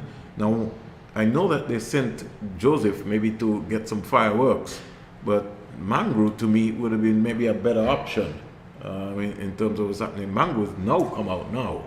I'm not sure it's Mango, you know. Doesn't look like Mangro? No. It almost look, no, is it, no, we can't see, we still can't see the number on the back, but it's maybe not Mangro, so they may be holding back Mangro still. It's going to be pretty interesting. Let's wait and see what's going to be happening here. Back and just turning this onto the leg side, picking up a very easy single. Let's see if we can get the number now. 74, Mali. Who you got for 74, Mali? Grimman is the one who's come out. Yeah. So they've held back Mangro for a little bit of a time right here. Maybe just hoping that these two maybe can get themselves going. Gajnabi is down the wicket and just tugging this down to long on. Grimman's playing her first game of the series. Of the series as well. Yeah. So straight away she's off the mark. 17 overs ball. West Indies losing their way there. Boyce getting out at a critical time. No need for her to get out there. And then Kiana Joseph coming in, not even looking at the delivery. Just came down, lost it, didn't even look at it, missed it completely, and neatly stumped by the wicketkeeper.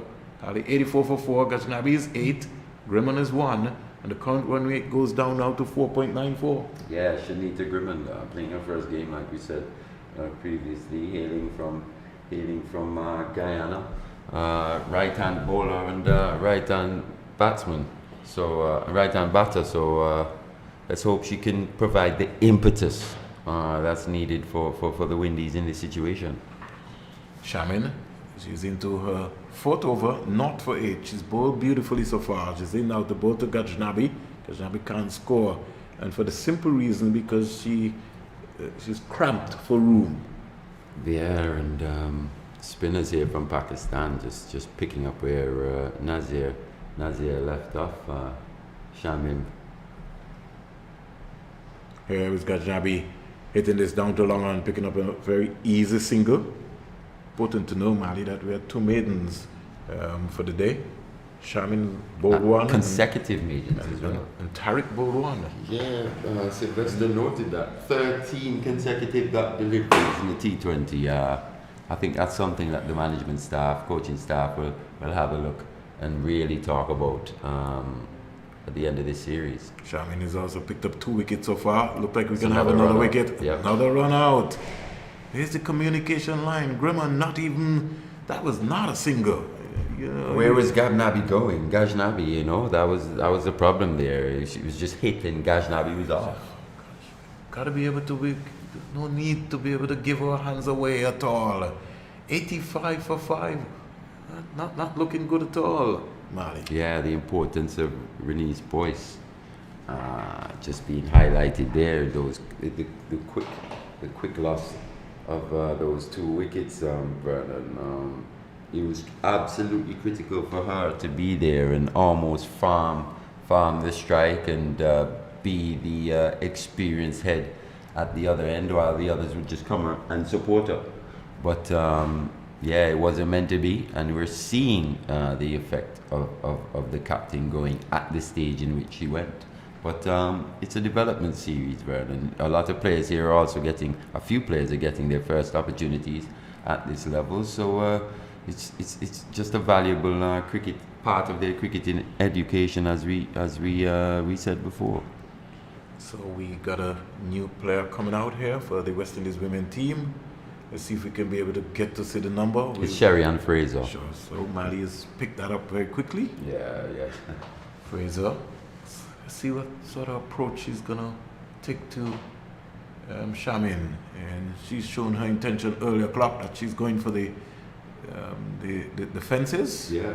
And Grimman has been sent out to obviously provide that power that's been missing from this batting lineup thus far. She's listed as a bowler, but she came out to bat at number 6. You were saying Mandy Mangu is still in the hutch, but I think the West Indian coaching staff was thinking that Mangu is a bit of a nudger and nerdler as well, and didn't want Gajnabi and Mangu at the crease at the same time in this situation. 86 for 5. Grimman is 2. Fraser now will face and get her first delivery. Let's see in terms of what the attitude is going to be like. We break for a little while. Here comes Shamin. Comes in now to bowl to Fraser. Fraser just more or less just chipping this one over and picking up an easy single. The little 9-iron, little wedge, chip. I like that one. Shamin looking to complete her over.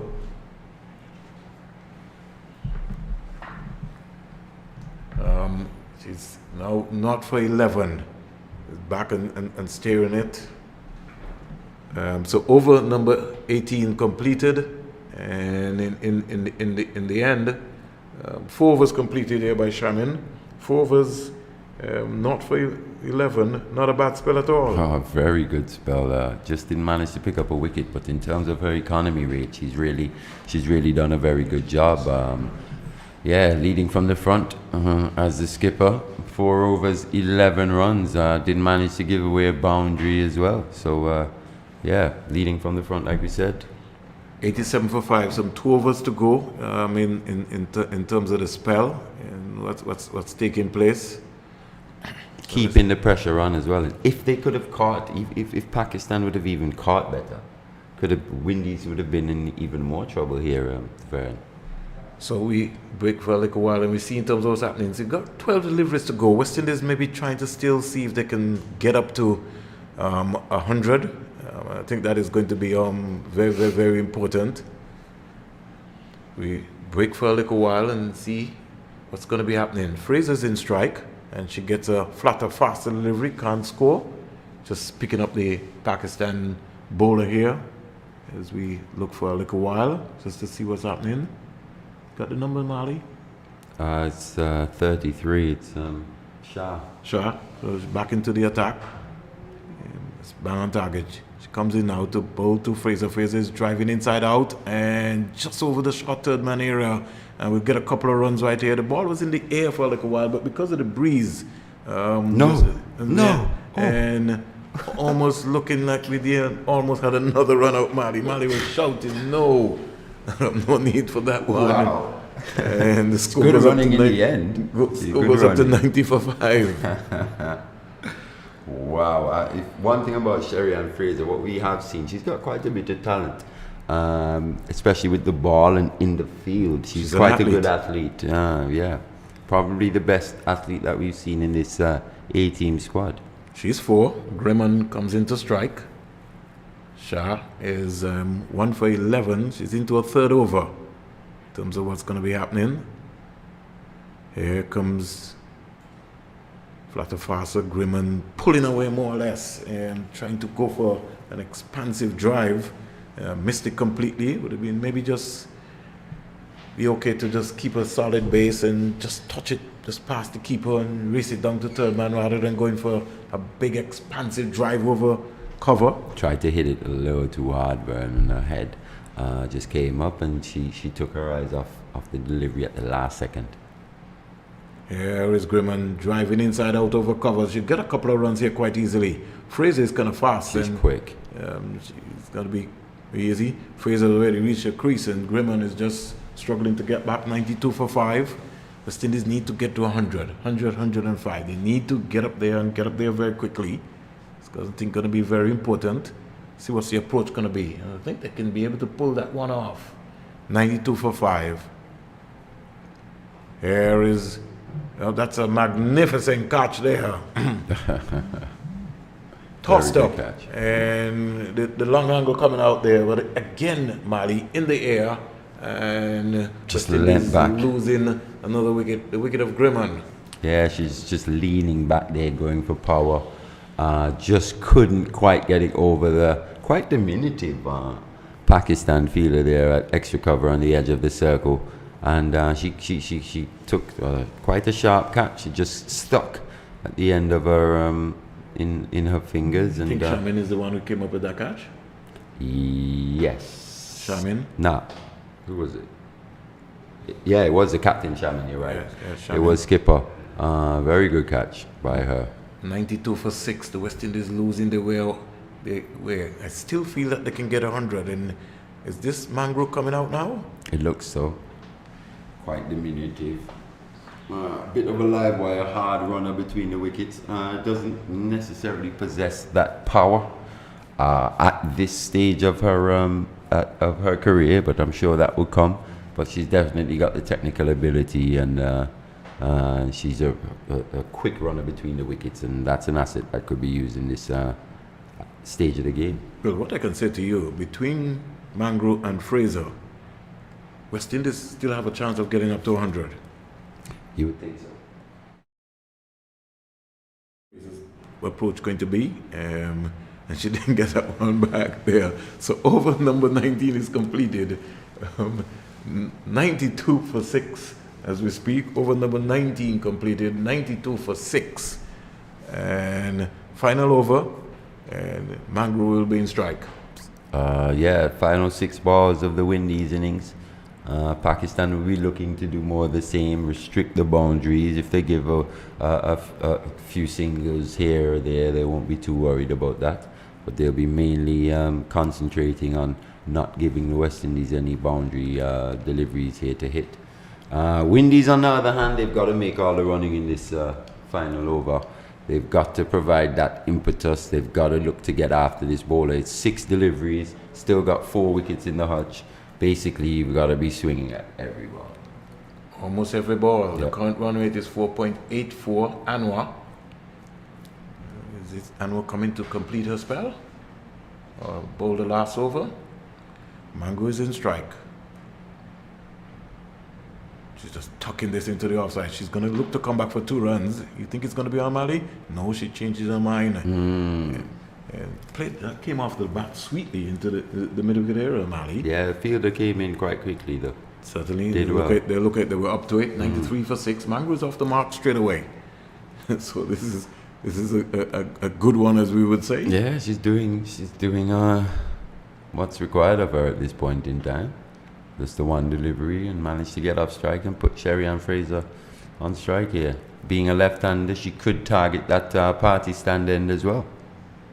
Shamin, 4 overs, 1 maiden, 11 runs, no wickets. Tariq, 4 overs, 1 maiden, 14 runs, 1 wicket. Nazir, 4 overs, no maidens, 14 runs, 1 wicket. And those 3 bowlers really put the squeeze on the West Indies A-team batting lineup. Lovely knock by the captain boys. Here is Fraser driving inside out. 1 bounce down to the sweeper. And already Mangro is thinking and saying, hey, what happened? You're not working with me? I'm willing to come back for the second run. The second wasn't on that occasion. It was hit well by Sherry-Ann Fraser. And this young Guyanese player is quite a lot to work with, Vern, from what we've seen. Very good athlete.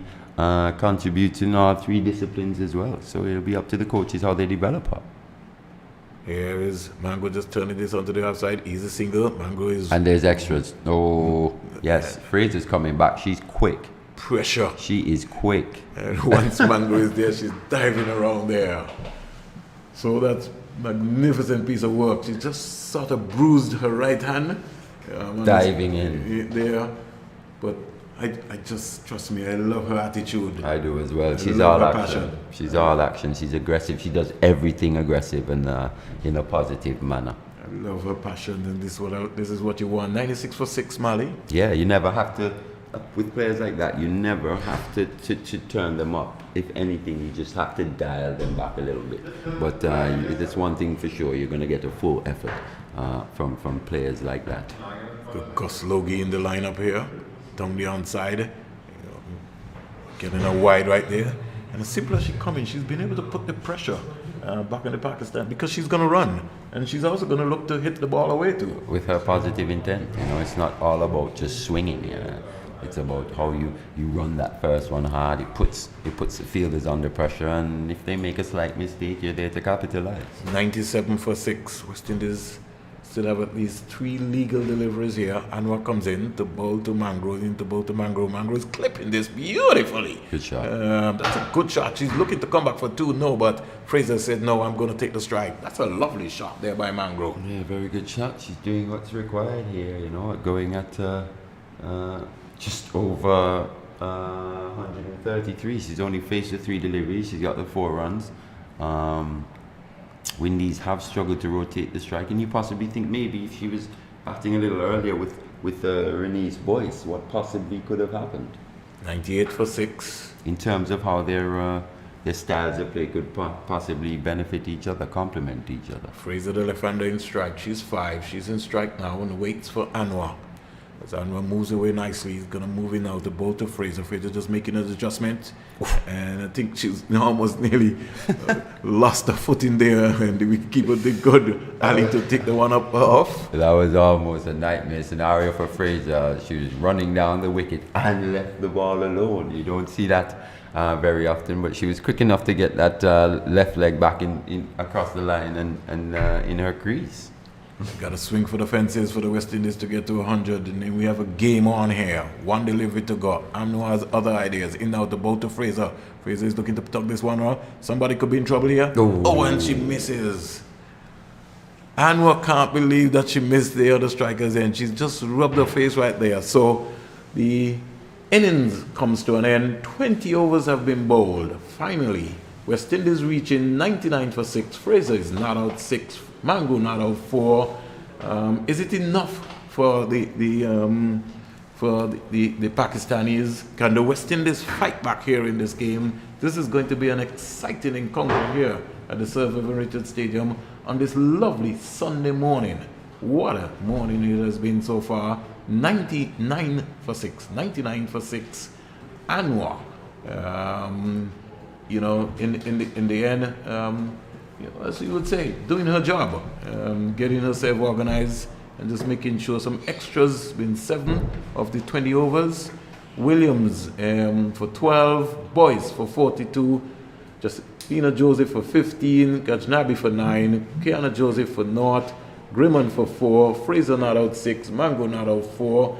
West Indies in the end reaching 99 for 6, Mali, of their set of overs, their 20 overs. We're talking about 120 deliveries. The bowling figures for Pakistan. Anwar from 3 overs, not for 23. She certainly was one of the most expensive bowlers. Shamin, not for 14 from 4. Then we had Tariq, 1 for 14 from her 4. Nazir, not for 14 from her 4. Imtiaz, not for 22 from 2, and Shah, 2 for 13 from 3. Those are the bowling figures for the Pakistan. West Indies just lost wickets at regular intervals and lost them pretty fast. Yeah, you can see there Shamin, Nazir and Tariq doing a really good job in terms of economy rates, but not picking up many wickets. But we did see quite a few run-outs, Vern, something that's been plaguing both teams in this series. And if you would have bet me another Vitamark that the Windies would have got to 100, you would have lost another one, because no, you were quite positive, looking like Windies would have gotten to 100, but that loss of Renee's voice, it was critical. We did mention just how critical she would be to the Windies posting a competitive total, and it wasn't meant to be here today, but they've got to come out and work with what they've got. It's 100 to win, and if they can take early wickets, they can put this Pakistani batting lineup under pressure. Well, let me just thank you, Mally Richards and Sylvester Bouncing Joseph, for the first innings here. We'll get a little water break, sort it out ourselves, and when we come back, it will be the start of the Pakistan A team's innings. Thank you.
You do a mic test. Testing. Testing. Actually, I'm hearing you here, so.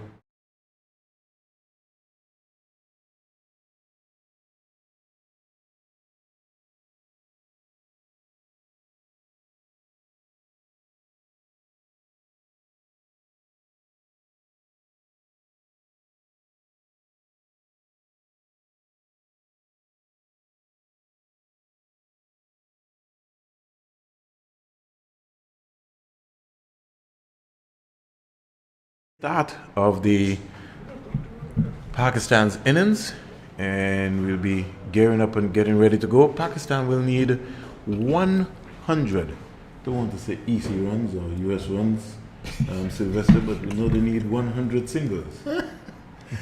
Well, whether it's EC or US Springs, they just need 100. They need 100. So our Pakistani dollars. What is it? One? well, they're in the Caribbean right now, so they'll be spending US. That'll be pretty important. First delivery is a wide here, and we just getting our bearings going right here. Is that Glasgow? Glasgow starting very quickly there, so we making sure that we get ourselves organized. So the West Indies starting with a wide, and they've been pretty guilty of that. So let's look at the field placing, Sylvester, and see what's going to be happening. Rive, Javera off. They started with a slip for sure, so we know that it's going to be happening. They've got a sweeper on the offside, so they've got a third man, a sweeper on the offside, a slip, backward point, cover, mid on, mid off, short mid wicket, short fine leg, up in the circle. Glasgow moves in. The boat rock, she sort of stopped in Sylvester, didn't really, but then in the end she just came to still. One without loss. Pakistan starting with a wide at Glasgow. Head coach Courtney Walsh, just the legendary, moving around the boundary. Maybe he's gonna have a couple of little lessons today. He's gonna have giving some words of encouragement and support to Boyce, the captain. Here is a good delivery, pitched up outside the line of the off stump. That had a good little pace on it. Sylvester got through quicker than Javera would have maybe even picked up. And the score remains on one without loss into over number one. And they're strengthening the outside again, so it's definitely 7-2. A 7-2 field here. So they're really concentrating on bowling on the off stump line there, Springs. Hope she doesn't get too wide. I can see the first delivery was wide. The last delivery was a bit close, but she got away with it. Glasgow for the Sir Andy Robertson. This had to be a major achievement. Pitch between wicket and wicket. There was a appeal for a leg before. Javera missed it there completely. Got a little inside edge. So she's pretty lucky as Bernard Joseph didn't single or anything like that. Not a bad line delivery, Sylvester. Except that I would just maybe like to just have the fielder who went onto the offside come back onto the leg side for protection, especially in terms of that delivery that she just bowled. Yeah, that was the thought that came into my mind, that the captain just brought over the short fine leg, and that one was a bit close to the leg stump for my liking. This early age, Sylvester, you almost pulled into like a 9-2 field. Pretty, yeah. Zafar is driving that one, peeling off outside the, past backward point down to the third man boundary, picking up a single quite easy. And one of the things, Sylvester, that I think that they will have to, and they've seen so far in the series, is that you can't give the Pakistan women cricketers any weight at all. Their bat speed and their hands, they just go through the line of the ball very, very, very quickly, Sylvester. Yeah, indeed. And you can see this is the areas that they want to bowl. It's similarly to both teams are similar in terms of they bowl into the strengths of the opposition. Good positive drive there by Javera, and just punching it up to Kiana Joseph. Mid off.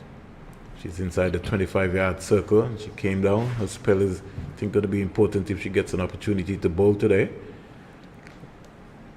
But Glasgow not looking bad at all so far, Sylvester. Yeah, good start here. First game, getting a little bit of nerves off. Comes in the ball to Javera and almost yorked herself right there. And in the end, over number 1 completed Sylvester. 1-3 without loss. Both batsmen on 1. Well, I mean, not a bad start for Glasgow coming in for her first stint. She has a very good aggressive run-up. She looks like a really good fast bowler, promising fast bowler. She's bowling particularly well to the field placing, bowling to the offside, off stump. Just the solitary wide delivery, but I think the other deliveries were in the areas that the captain should be pleased about. So it's a good start for the West Indies 18. Kashnabi will start from the Sir Curtly Ambrose end, and she'll be bowling to Zafar. So this is going to be a pretty interesting period of time. 3 without loss.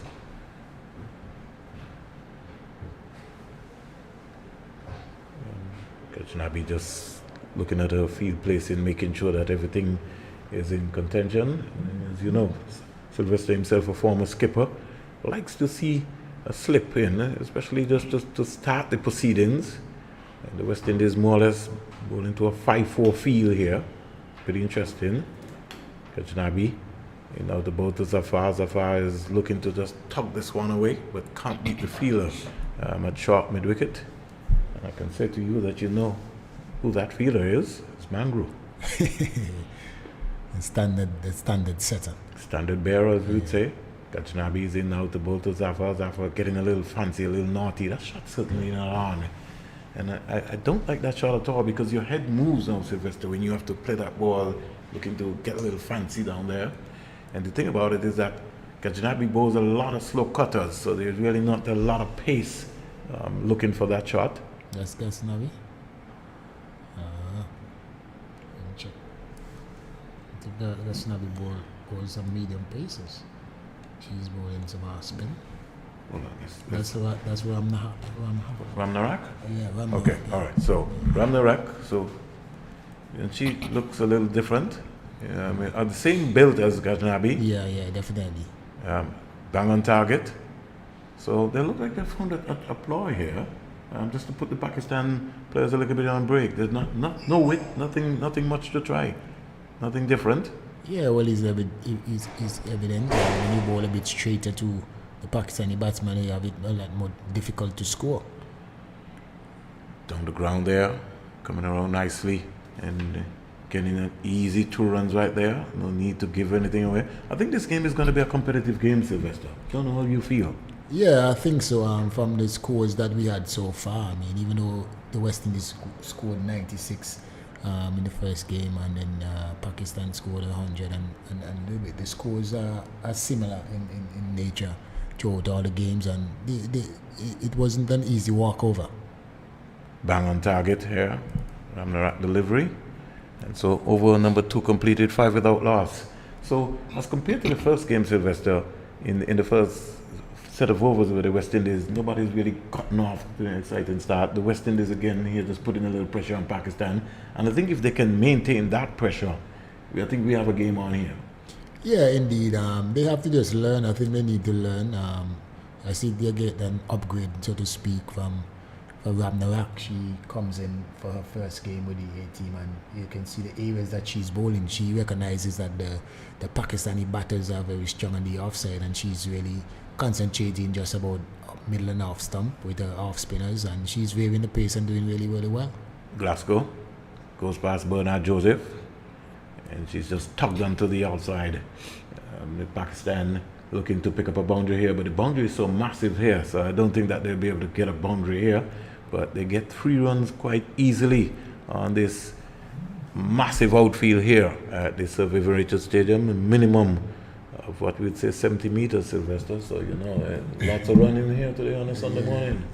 You can tell that the field is a bit big on the offside. Yeah, a bit. Okay, because look, remember the last game we had a triple. How you call it? When this time they had 4, so I was wondering if they had a 4 relay. You remember when they had the triple relay? Yes. Zafar is driving inside out past Kiana Joseph at mid-off and racing away down to the boundary for 4. But she'll pull that one back quite easily. A good relay event right there, as Sylvester was talking about. And they've been able to pick up 2 runs here. You realize that Zafar got to the pitch of that and was not afraid to go over. To go over. That was a good shot. Just a bit mistimed, but she got 2 runs over the infield. Joseph, she bats at number 3 for the West Indies team. She looks like a live wire in the field as well. She's from St. Vincent.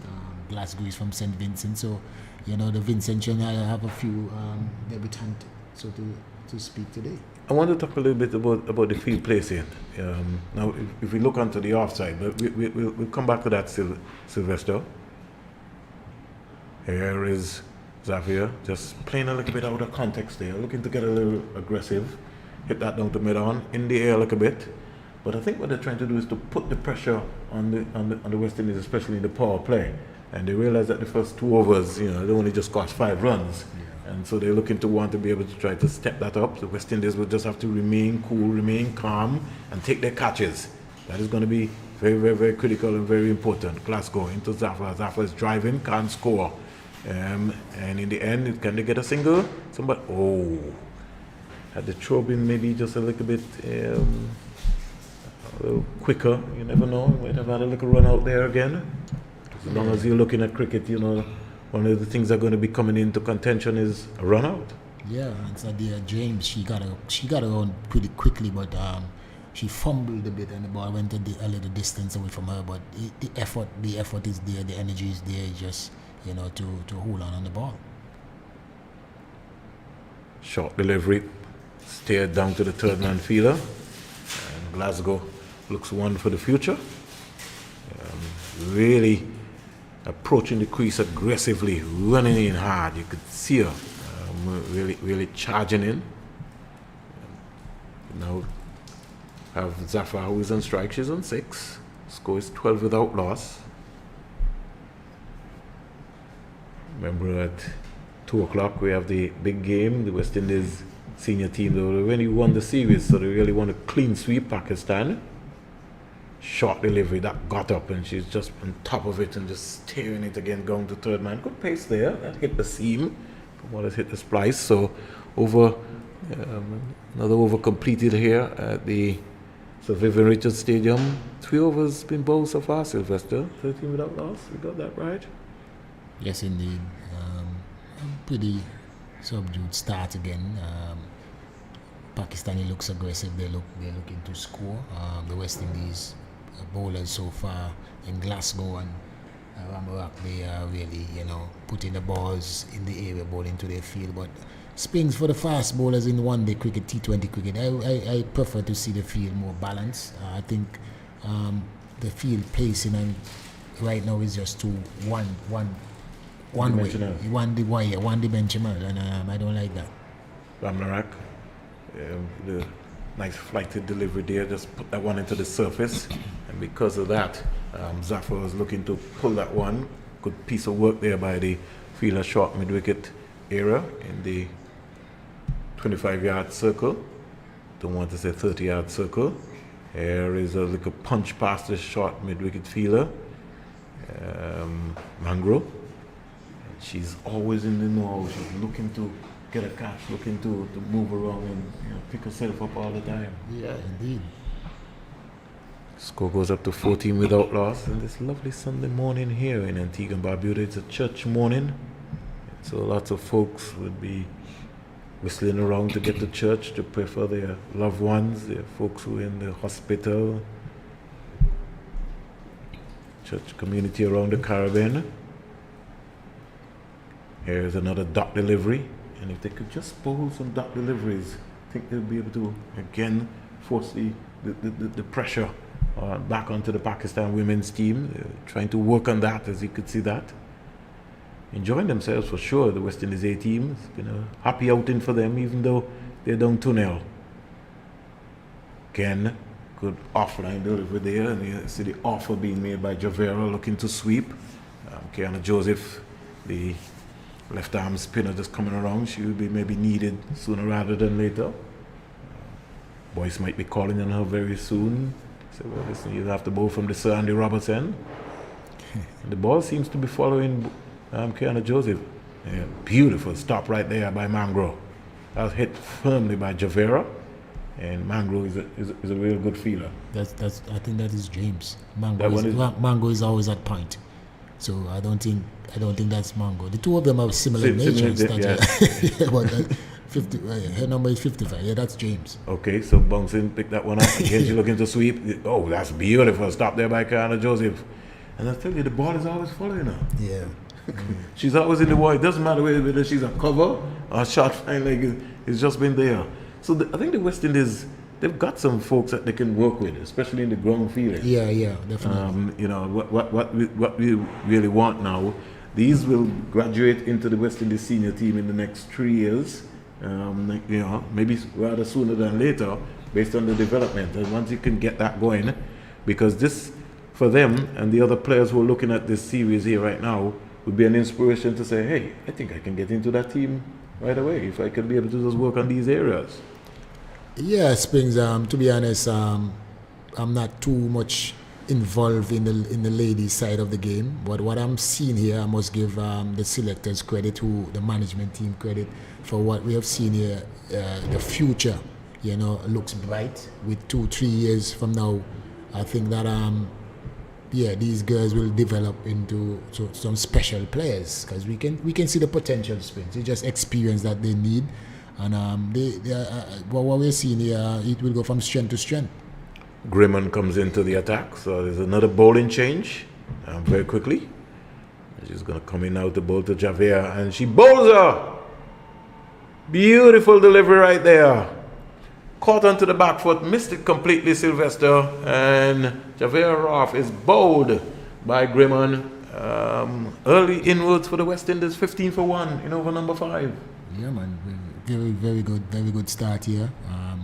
The spinners throughout the competition so far from both teams, you know, have been very consistent.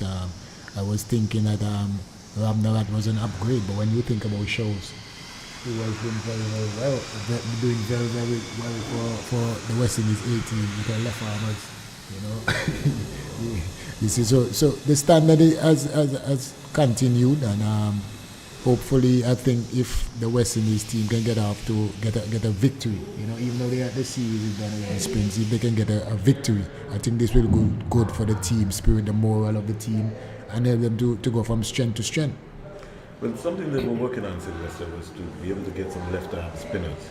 And we saw a number of left-arm spinners in the series here for the West Indies. So I think the selectors and the coaching staff, that's something that they were really quickly working on because they were missing that element, especially when they're going to world cricket. You know, you would have had the Anisa Mohammed and the Haley Matthews and the Taylors and some bowling, the off-spin. So they now got a different, you also had the Affy Fletcher, and so they've got a little difference now and a mixed combination in terms of what they're going to do. I think when you look at world cricket at women's level, most teams tend to be bowling spin. Yeah, left arm spin right now vital is both in the men's game and the ladies' game, the women's game as well. I like to see the left arm spin. I think they bring something different to the fore, and most teams now they have them. Even though you have the wrist spinner, sometimes the finger spinner, but now we have. Here's Grimman pulling down this one, and straight away being spanked away for 4. So just sort of pulled that one down, and it was wide enough. And once you bowl that line, who's that? Sohail. Oh, yeah. Well, you can't. I mean, if Grimman was watching, she would have understand that if it's one batter that you can't really bowl wide to, it could be her first or her last delivery. She's gonna punch on it. So Grimman picking up her first wicket in her first ball, and straight away, nice flighted delivery right there. So she's back on target. Say good morning to the folks in Barbados, in Guyana, in Jamaica, Trinidad and Tobago, wherever you're listening to us. Grimman in now to bowl to Sohail. Sohail comes stylishly across forward, and just punching it up to cover. The score is on 19 for 1. Sohail is 4. Zafar is 8. Grimman in now the ball to Sohail back and just turning this into the short fine leg area and not being able to cut the single off there very quickly, Sylvester. I think if they get Sohail out as soon as possible, the game will be even more interesting. Sohail, she's very difficult to contain. She scores quickly, she times the ball well, and she plays very good cricket shots, and that is very important. Flatter faster here by Grimman. She's pulling the ball into the wicket right there. Sort of cramped the Zafar for a little while right there. She's looking to punch it back. But good work by Grimman. Outside of that boundary, not a bad first over. No, not at all. When you strain your line and length, especially given Sohail, the Pakistani batters, especially Sohail, that width, she's going to capitalize on it. I think with the adjustment that you see the Pakistani made with the strength of our open batters, the Captain Boyce and Williams, where they protected, the leg side where the strengths are. You don't see it here in terms of for the West Indies team, especially the first over. With Sohail, her strength is the offside, and she plays very, very well to covers.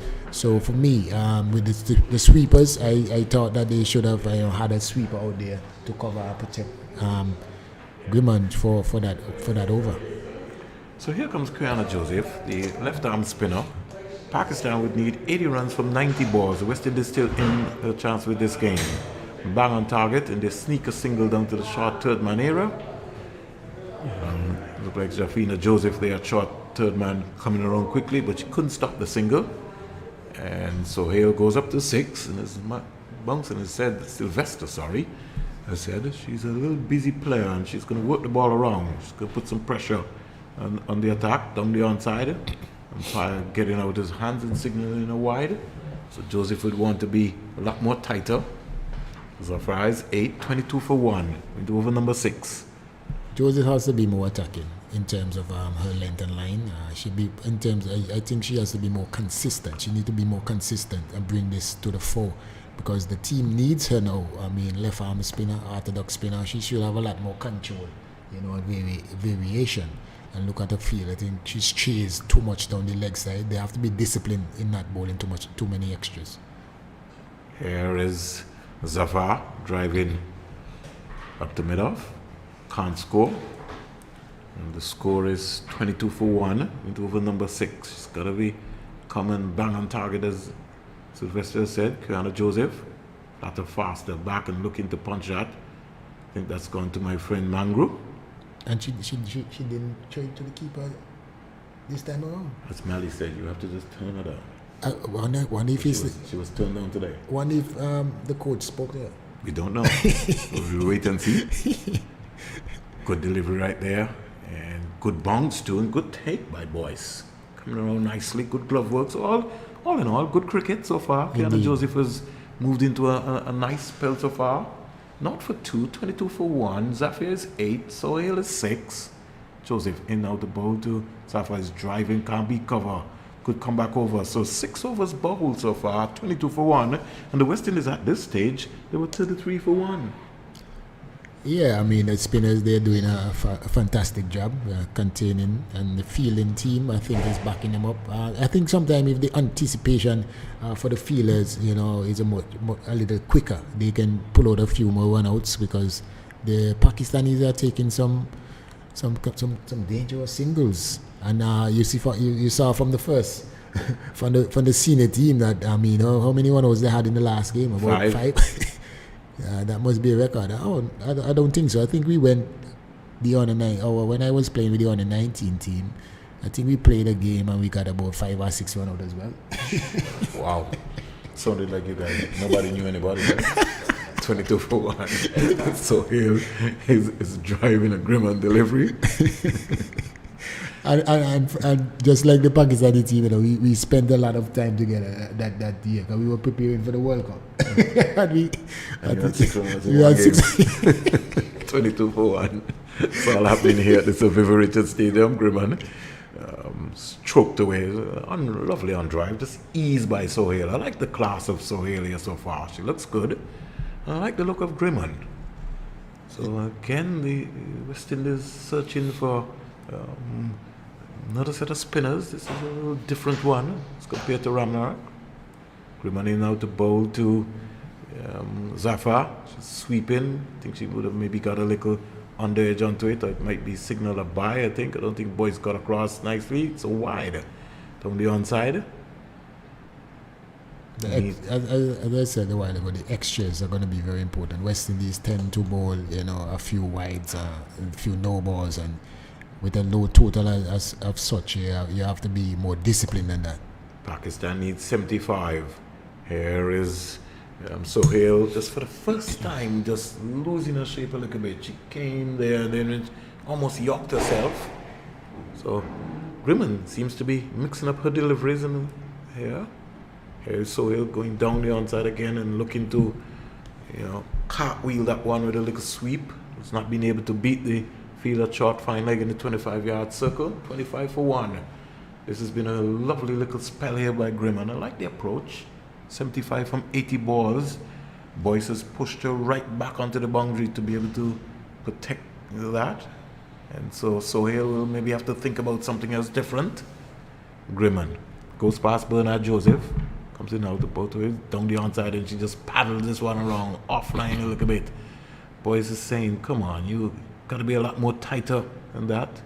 And I would say Sylvester, they gave away 2 runs, 2 singles right there, 27 for 1. Now Boyce is now bringing Kiana Joseph now into the fine leg area. Shot, fine leg 45. Yeah.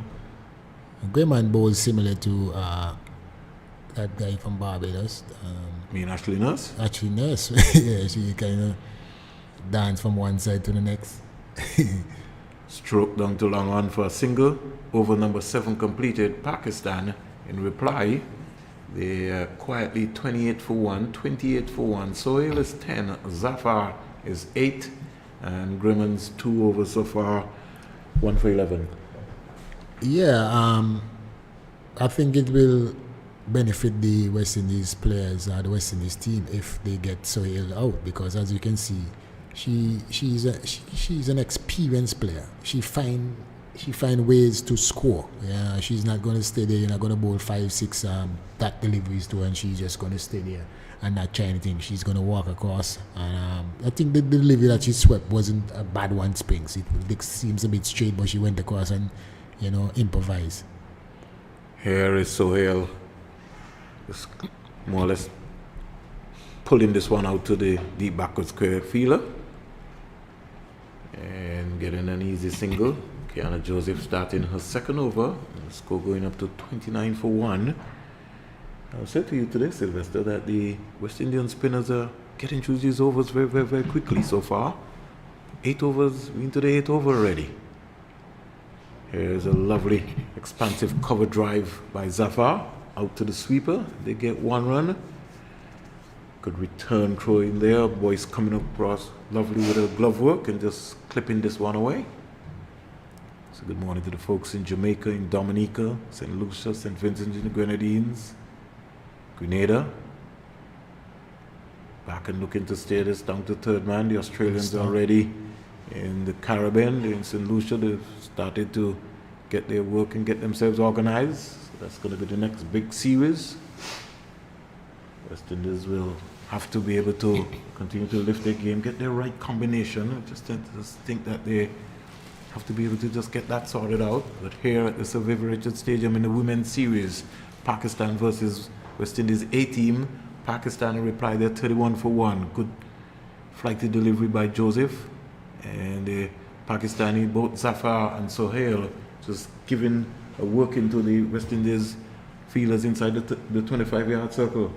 Indeed, they're hitting the gaps, even though the power is not on the shots as they want. They are hitting the gaps, and they're getting through for singles. And this is where the difference is with the Pakistani team and the West Indies team. They find ways and the means to rotate the strike. Kiana Joseph not for 6 into a second over so far, 32 for 1. And as Sylvester said, they may be not be getting boundaries, but they're picking up the singles, which is important. Here is Sohail just stroking this out to the sweeper, getting an easy single. And over number 8 comes to an end. The overs are really hustling. By the time I look up, Sylvester, the over is over. Yeah. 33 for 1. you know, the spinners naturally get through their overs as quickly as possible. But there was a period, remember there was a period in the West Indies innings where you have... They were 35 for 1 at the end of it, so it's almost even keel. Yeah, and also during that period, I mean, you have about 3 or 4 overs of maiden. Well, you had two maidens over, Sylvester, 6 and 7. There were Right. 2 maidens bowled by the Back to Pakistan. back, Back to back. Yeah. So, you know, that's exactly what you're talking about. And Yeah. as Mali was on, you were saying, you know, you yourself, you can't have 13 dot balls No, you can't. in that period of play. So Sohail is 13, Zafar is 10. Pakistan needs 67 from 72. It's still game on. Here is Sohail inside out to the sweeper. And this is something that Mali and yourself were talking about as compared to the West Indian batsman. Being able to, when you get to the pitch of the ball, to even just hit it inside out to get a single. You see Sohail's approach very much. When she gets to the pitch of the Griman delivery, she's confident that she can hit that over the 25-yard circle. Was Zafar backing up too far there? She definitely was.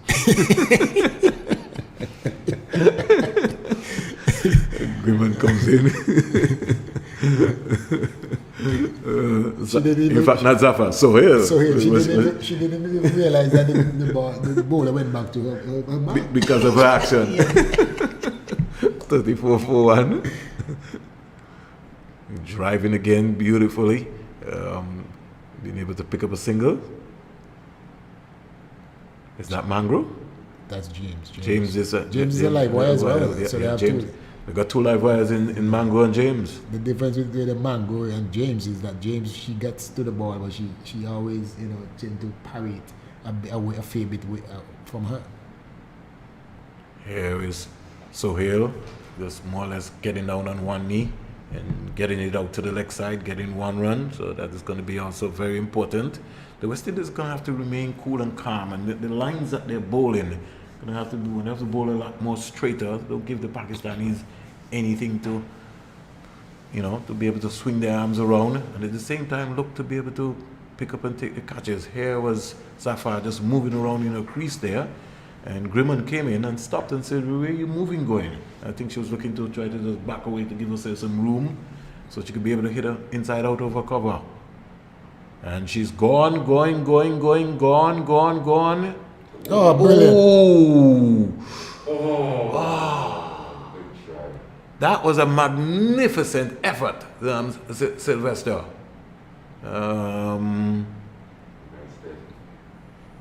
That would have been a magnificent catch. It was in the air, hanging. We don't have a replay today, Sylvester, but that looked like Gajnabi. Yeah. Yes. And we're talking about, you know, the 3-dimensional areas, and that's gone for 6. The first 6 here by Pakistan there, and that was one of the another areas of her batting, her fielding, her bowling, and she really contributes to the team's performance. 42 for 1, and Zafar Gajnabi almost pulling off a screamer. So Zafar is 17, waits for Griman. Want to see a little bit more of Griman in the future. Let's see what her approach is going to be like. Start, stop, and then comes in. She almost fell over. Yeah, she just didn't get that one right there at all. That step there like nurse. Side step, Side you know. step. In fact, you know, you're just about to pivot. She Yeah, really yeah. get into that with him there. Got it. Pull that one down. And just pulling this one out to the deep backward square leg feeler. And she'll get 1 run in the end. 43 for 1. 9 overs completed. Pakistan fighting away here. The target is 100. Griman, 3 overs bowled so far. 1 for 21. I think I'm happy with what I'm seeing, you know, from the West Indies players, and I think with time they will really, you know, come to fore. I like their body language. They are pretty confident, and you know that is a very important aspect of you moving forward. So with time, we're gonna have some good players for the future. I see so far, especially in the bowling, the spin bowling department. But what we are seeing here is the experience of the Pakistani batters. You know, with Sohail and Zafar. These two, you know, they're finding ways to manipulate the ball. Whether they they walk across the stumps, they play it late. Yeah, they're finding the gaps and rotating the strike pretty well, Springs. My major concern, Sylvester, is, at the end of the series, as Ghaznabi starts now to bowl to Zafar, Zafar is driving up to mid-off, Kiana Joseph. In fact, when they had the last camp, Sylvester, when most of these young ladies went back to their respective territories, by the time they came back, the level of where they were supposed to be in terms of fitness and their skill level was a concern for Courtney Walsh. So this is something I think that, and Mali did make the point, is that the local territory board is going to have to pay a lot more emphasis, especially on the women's program. The challenge with that, Sylvester, is being able to find the right coaches to be able to deal with the women's program, because like I said, coaching women is completely different to the men, and you have to have a little bit more patience to be able to understand, because you're dealing with different mood swings, and that is always going to be a challenge. 44 for 1, so Hill comes into strike. Ghaznabi is punched away more or less into the offside, and they pick up another easy single. It's almost like a roller coaster. So that in itself is going to be a challenge for Courtney Walsh, and for maybe even most of the territories around who have women's cricket to sort of deal with. I got one or two ideas which I will bounce off by you, Sylvester, in terms of how best we could be able to maneuver and help this. Here is Zafar driving straight down the ground, and Grimman ran around the ball, more or less. Didn't pick up the spin, and then it went past her and down to the boundary for 4. And so Pakistan coasting away. They're getting up now to 49 for 1. Indeed, a good shot there by Zafar. She played a similar shot when the previous over, as Ghaznabi, when she tried that fantastic feeling. That's one of a strength, a hitting area for Zafar, over the long on boundary, like a right hand comes into play a lot. But she picks the gaps very well. Ghaznabi comes in now to bowl to Zafar, and Zafar is just steering this down to third man. 50 up for the Pakistan team, 50 up, so 9.5 overs, so 36 minutes. So they're trotting along and moving around nicely, and the West Indian bowlers, they've been getting through their overs very quickly. 36 minutes and really bowled already, we're into the 10th over. Indeed. Here is Sohail driving in there, and catch finally taken. Who's taking that one? Who we expect to take that? That's coming from point. Bango. And they almost was a collision. Yeah, and I mean, when Mango is around you, you have to know that she's gonna get there. If one thing, she has such energy, she's so positive, going, to catch, to feel. She want to be in the game. I just like that energy, and if she continues, and you have this team today, this team today, I think, look more agile on the field. They're getting across. The players that came in, you can see that they bring a bit more energy to the fielding. So I believe it's going to be a tight one, Springs. If they can keep down the boundaries, this is a very good wicket. So Hale, this is the wicket that they want. She's the experienced player, and if they can continue with that, especially the spinners bowling those good areas there, it should be a good finish. The next 5 overs is going to be important, Sylvester. It's going to maybe set the game up, because they have to push the Pakistani team back a little bit, and also pick up some wickets. So that in itself is going to be critical in terms of what's going to be happening. 50 for 2, Pakistan. Sylvester just scuttling out there to get themselves organized. Thanks, Sylvester, again. It's 11:18, 10:18 in Jamaica. Joined by Mali. Mali, good morning again. Good day, Springs. How are you, man? Happy birthday again to you, Springs. You're 21 years old today, boy. Looking not a day older than 21, my boy. 57 and counting. Okay, just go. Don't let them know. Nothing to hide about. Who's coming on track here? Mali almost had a run out there. Mango in the attack. Very early. 51 for 2. Zafar is on 25. Alvi, who was the wicket keeper, she comes out. And we're seeing Pakistan just at this point in time not taking any risks, unnecessary risks. The run rate's well in hand, and there are more balls and runs, and they're just taking their time at this point in time in this game, Brian. There have been some positives from this series, both for Pakistan and for the West Indies, and I think we can begin to highlight a couple of the positives. Mango, for sure, I like. Ghaznavi is another player who I think has got a real bright future. And seeing James for the first time today in the field, so the Grimman, I don't mind Grimman. Grimman is somebody who looks like you can. So there's been quietly some positives. Yeah, that talent pool, it's expanding for sure.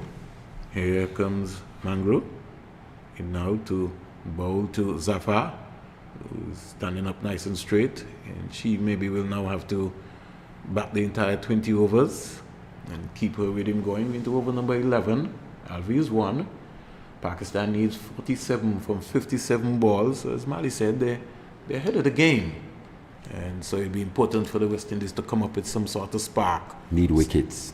Need that balls. Yeah, for sure. Along with wickets.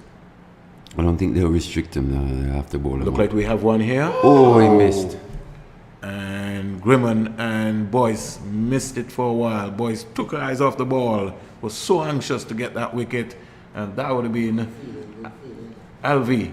Magnificent piece of groundwork there by Grimman. Throw was good, and the skipper just lapsed for a moment. You're human, and all of us are. We all make mistakes. Yeah, apart from the little mishap down here at long on by Grimman, she's been quite good in the field. Actually, she's been quite good all around today. She's come in, looked to hit the ball, and when she's bowled, she's been quite economical. 54 for 2. Here is Alvi just looking to nudge this one around, but can't get a single. As Mali was talking about, they need wickets. They just had one. That would have been a very important wicket. Zafar is still there, and she's been the main rock of this innings here so far. So good day to Basil Morgan in Montserrat. Good morning, Mr. Morgan.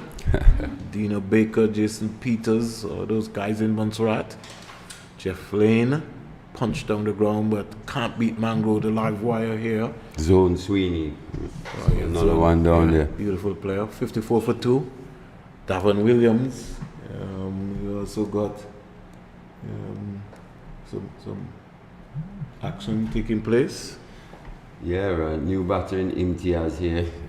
Just looking to do more of the same. Vern just looking to rotate the strike, get Zafar on strike, and just milk this West Indian bowling attack. So we wait for a little while. I think I was, thanks to Sylvester, but I was just following from what happened on the scoreboard. So we click for a little while. Yeah, it's Imtiaz in. So Ghaznavi is going to move in nicely. Driving, lovely shot, good extension of the arm, lean into it. Got the what we would say the stride out and on her heel and just leaned into that. Zafar. Yeah, very good shot there from Zafar. Good technique, head over the ball, and you could see by the way how she timed that delivery, the weight was going forward into the delivery, and yeah, it's only one run, but one good-looking run there by Zafar. Imtiaz, we apologize for that because we were following back from the scorer. We think maybe we've got that rectified down to long on and get themselves sorted out.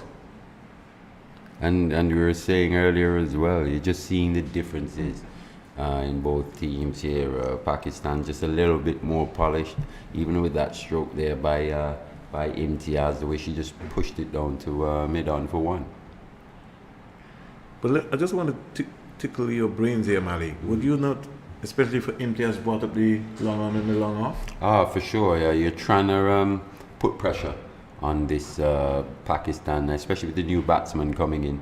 You definitely try and plug a gap here and there and try and force a rash stroke. Here is a big drive here. Grimman should be able to take that one out. No, she just misjudged it for a little while there and didn't recover in time. And is not gone for 4. They could still save it, but I don't think it's gone. The umpire No, is no. signaling 4, but I don't think it went. He's now signaling a dead ball, but Grimman is down. She's still down, yeah. And maybe somebody from the Red Cross who is kind of a little bit closer. I don't know if they're paying attention, but Grimman is down. And somebody is coming. The physio is coming from a good way around. He's sprinting to get down here, and I don't know if she maybe slipped in the return here. And the physio is sprinting for all his worth. Maybe he needs a golf cart.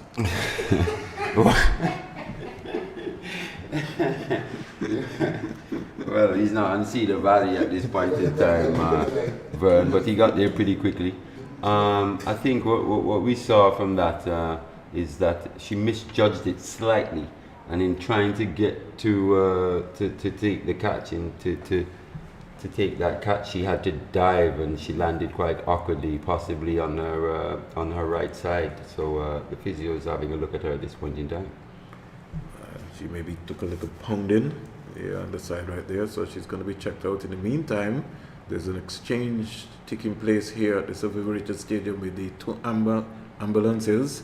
So I think you've got one who maybe just looking to exchange right there. They maybe don't need them yet, because as you said, the West Indies phase are there. But we're here at the Sir Vivian Richards Stadium, and the ground is big, so that's why I said he maybe needed a golf cart. Yeah. Because he was sprinting for all his worth to get around here. Just a little bit of some of the highlights. Let's look at the incident again in terms of what's happening. Quite, well, to have another so-called injury here. Looking at the replay here, and almost just cut a hand there, just didn't get it. Just needed a little luck to just get that right hand and get it stopped there, but it wasn't to be. The umpire is now coming down now to check to see what's happening, and in fact, the ambulance is... Stretcher's coming the stretcher is coming out. In the meantime, Pakistan need 41 from 50 balls. Got Janabi into a second over, 1 for 12. Yeah, seems like a bit of an impact injury from Grimman there, and she was giving a fully wholehearted performance thus far. She's been pretty good in the field, pretty good with the ball as well. So it'll be a bit of a shame that she possibly looks like she won't be able to complete this match.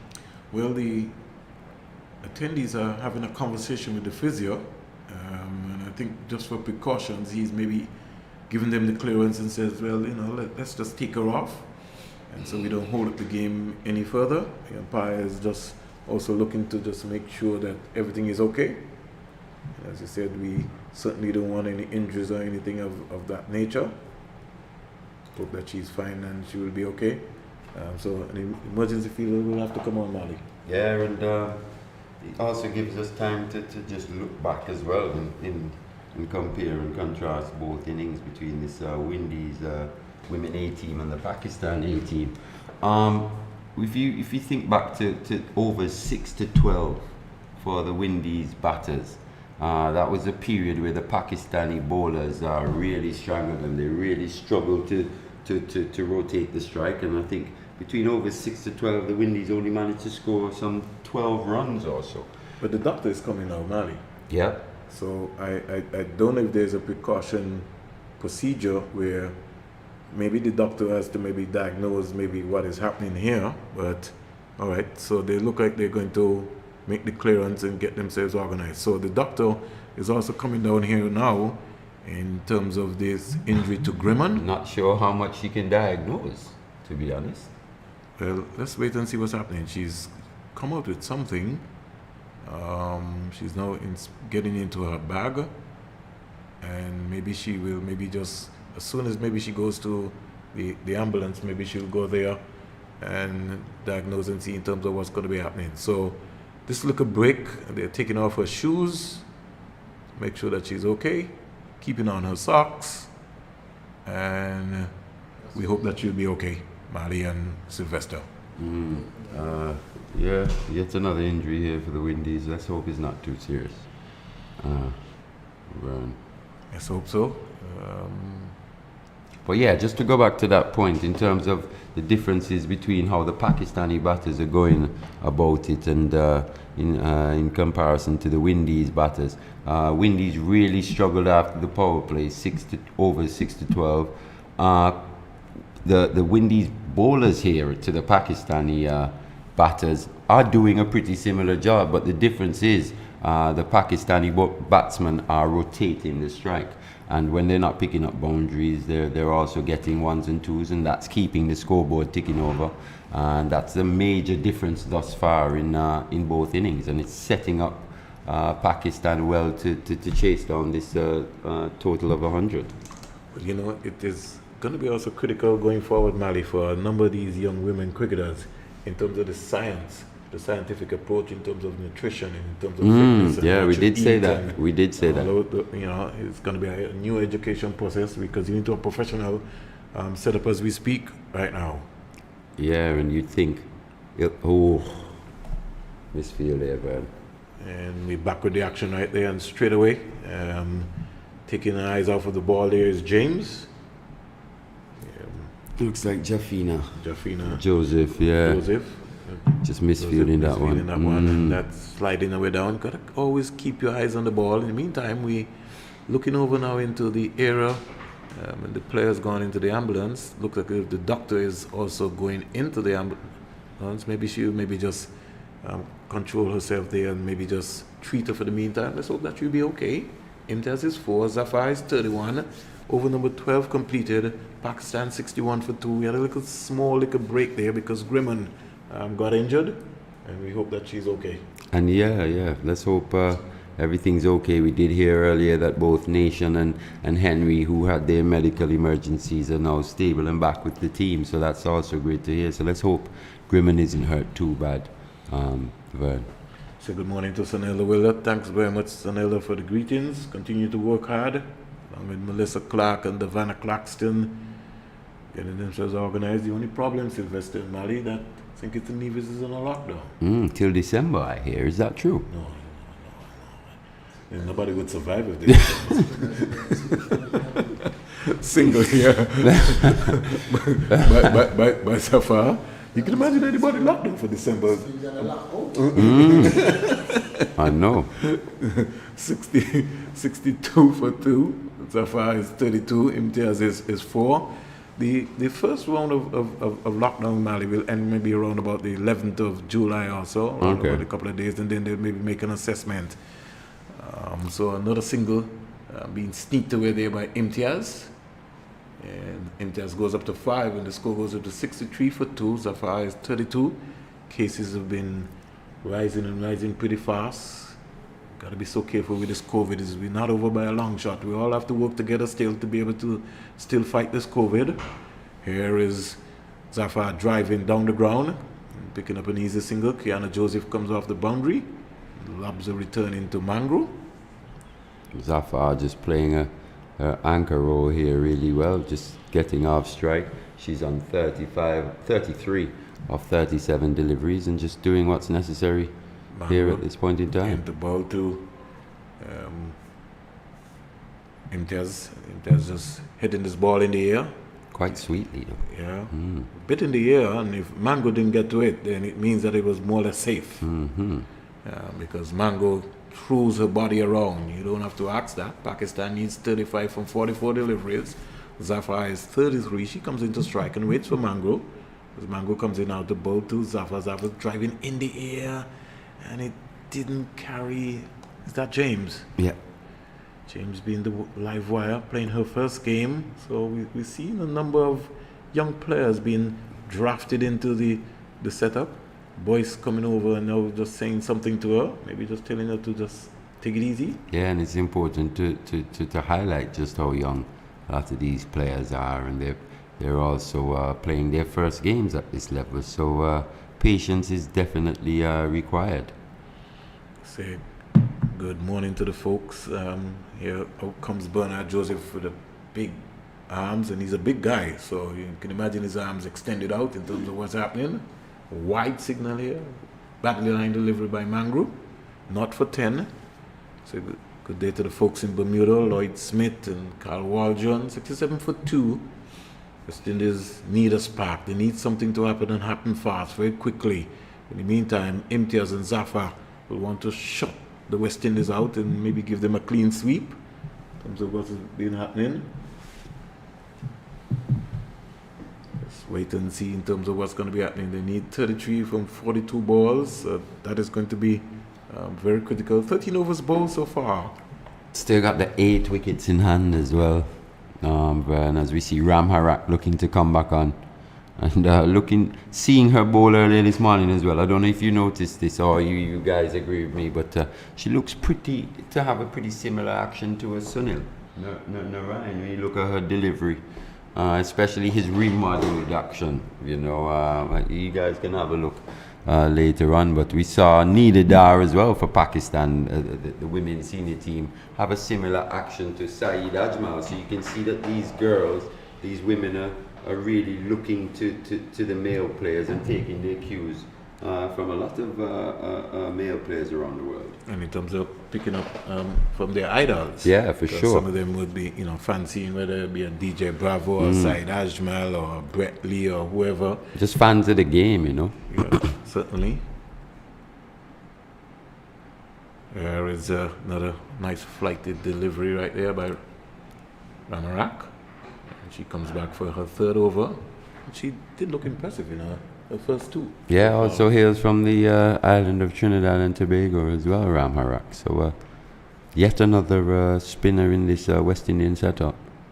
Here is the class of Zafar just using the pace and steering this down to third man and picking up an easy single. So Ramarak, it's going to be pretty interesting. Cricket West Indies are due to have a 50 over competition in Guyana. I've got my little reservations with that, Mali and Sylvester. Because why? About where they're hosting it? In terms of the preparation period, because, in getting into the mood to be able to get there. I think it's supposed to be in September. But I think that is going to be a very keenly contested tournament because the winner of that tournament goes to the Commonwealth Games. So that's one of the things which have been on offer. Oh, that's a beautiful shot. Lovely shot by Imtiaz back and punching that out to cover. And they'll be able to get a couple of runs. And just to let the folks know, we know that the video has been circulating around, and Mali and Sylvester, I know you guys spoke about it. We just need to know that the two young ladies, the young lady that fainted, everything is well. They are back on the ground. Emotionally, it would have, affected. Shook up the entire team there. But you heard the Pakistan team even complimenting the West Indies team for even completing the game. So that in itself is going to be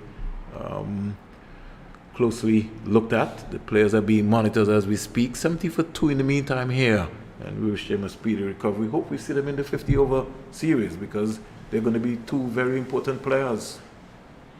Oh yeah, let's hope they can come back fully healthy and contribute to this West Indian team, for sure. In terms of the batting nation, I think it will certainly be needed. She was just looking into get into some form. Clean hitter of the ball, isn't she? Very clean hitter.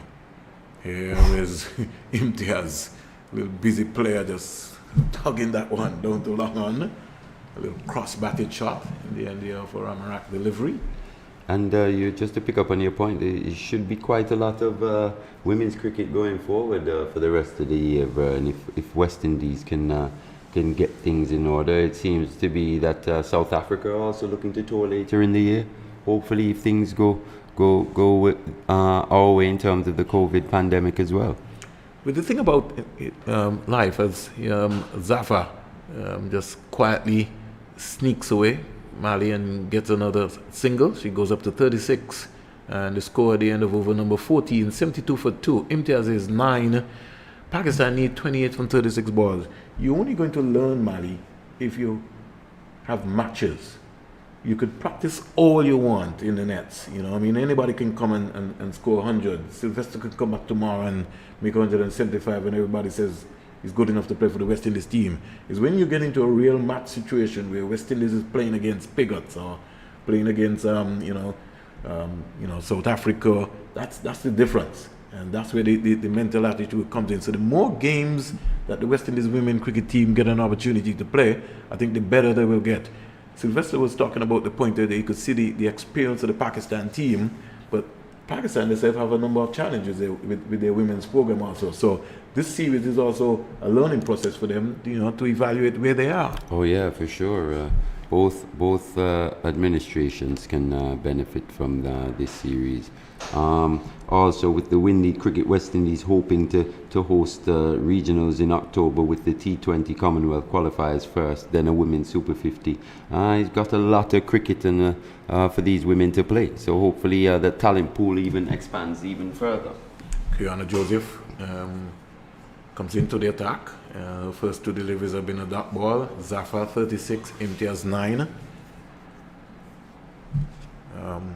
One of the things, Mali, which I think will be able to give some support if Cricket West Indies can be able to get some funding, and then you could be able to have a bigger expansion of the pool here. You have 29 ladies training here, so at the end of that tournament, if you had another set of folks come in and bring them up to a level of fitness in terms of what we were talking about, awareness of your nutrition, what you eat, what is going to be required. Zafar has certainly looked a class player, because all this is going to take money, whether you like it or not. For sure. Right? And if you're looking to build a process going forward, what you want, Mali, is that if you have 29 here, if you bring in another 30, that 30 has to be able to come up to the level of what this 29 has been able to achieve so far in terms of understanding of the game and all of the stuff that are taking place. Good shot there. Pull shot by just Imtiaz. Pulling this one down to the deep backwards curling fielder, and in the end getting another single.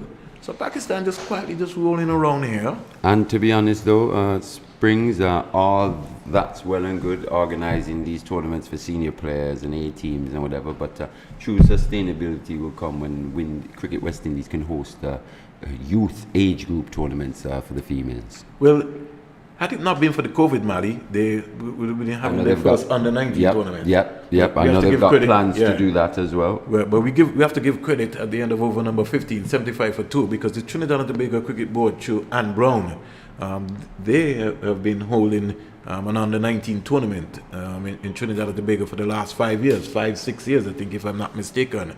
So you have like teams like St. Lucia. That's a tournament that Shanisha Brickney would have played for St. Lucia in.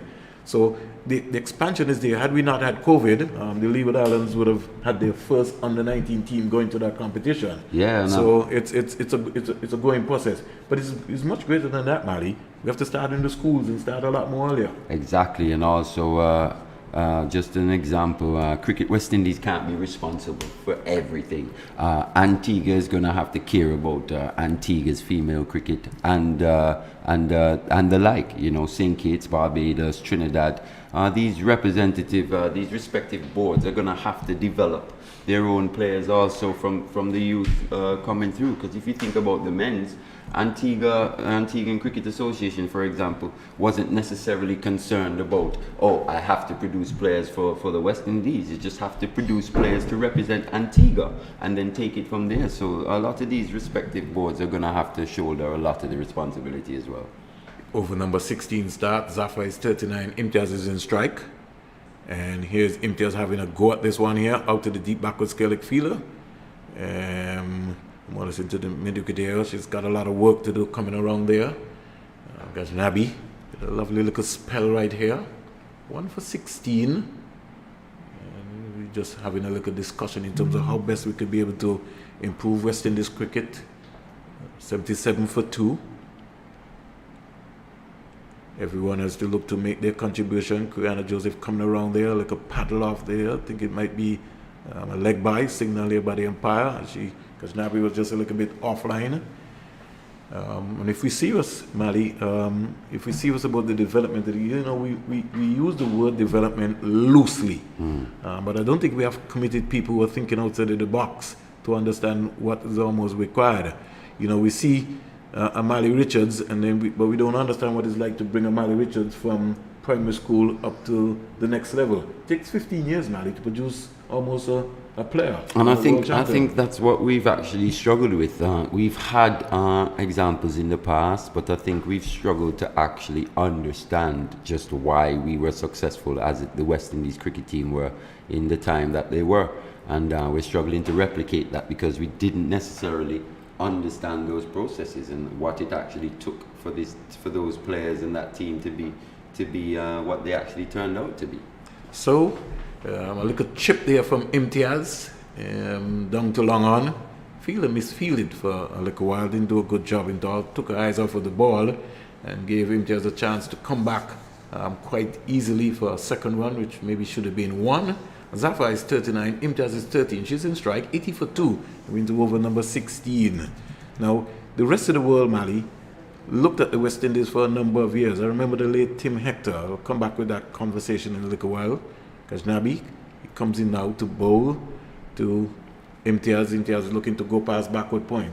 Remember a couple of years at the lecture, the late Tim Hector was talking about the South African team. 16 overs bowled, 80 for 2. Kajnabi at the end of 3-1 for 18. And what he was saying is that El Camino Willett, when he made his debut and was playing for the West Indies, they already had tapes at a university in South Africa of El Camino Willett's bowling.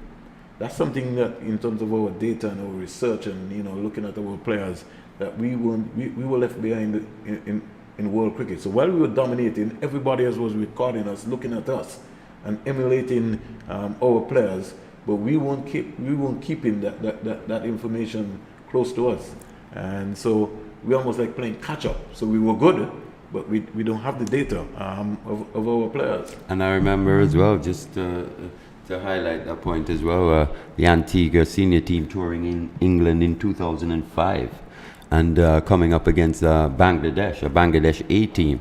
And the coaching staff from that Bangladesh A team were so keen to find out about our fast bowlers. At that time, we had a Tariq Prince, Kerry Jeremy, just really good fast bowlers, and they were so keen to find out what those players ate, how they worked out. They were taking everything on board, and to see them 10, 15 years later come full circle and start producing their own players of that ilk, it just shows you just how much the West Indies was a blueprint for that. First stroking down to long off, and picking up an easy single, picking up a 48 run, and the score goes up to 81 for 2.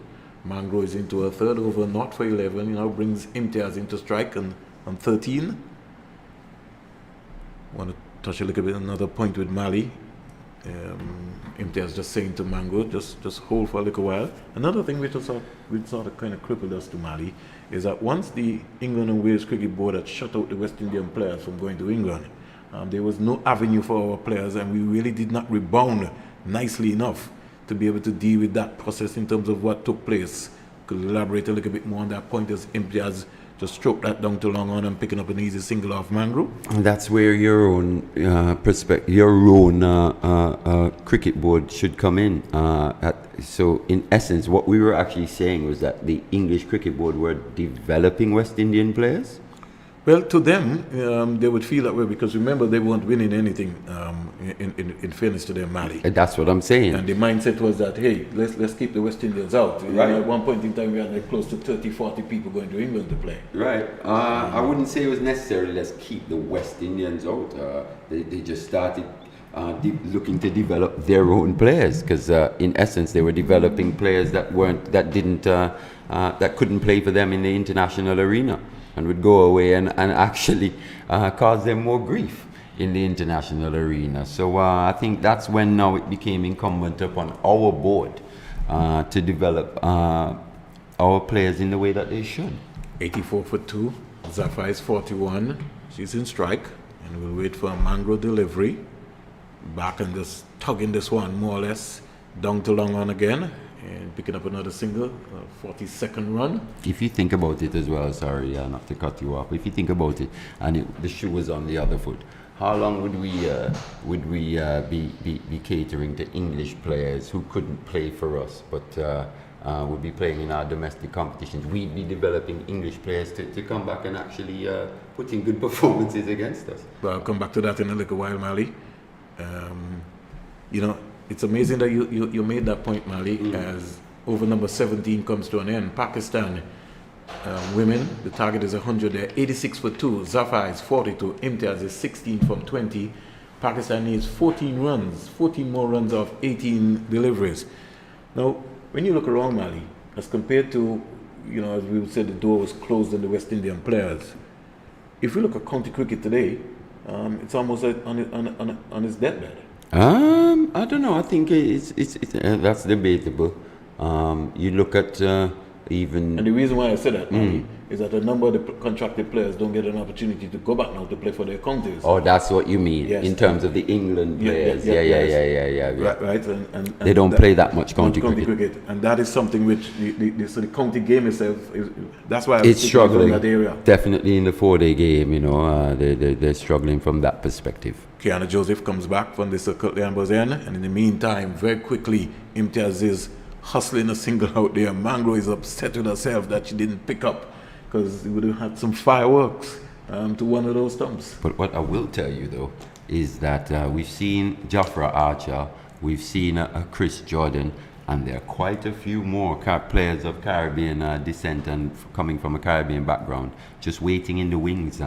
England have recognized a stream of talent that they can use in order for to boost their international team, and that's coming from players coming from Barbados and around that region with almost a diplomatic relationship with the country with the UK. So they're highlighting that talent stream at this point in time. There's quite a few amongst those counties as well, Vern, coming soon and fast. So Zafar picking up another run right there. Tried to sweep a little ball. They got a little under edge. Went over Boyce's head, the wicketkeeper for the West Indies, and down to the third man area. They sneaked a single for a moment. I don't know if she lost consciousness in terms of what was happening with Zafar, but she got herself closer to the crease. Imtiaz is just back and just steering this onto the offside, picking up another easy single. Coming around very quickly. It was Mangro who took her eyes off the ball there and missed it. A rarity to see that happen.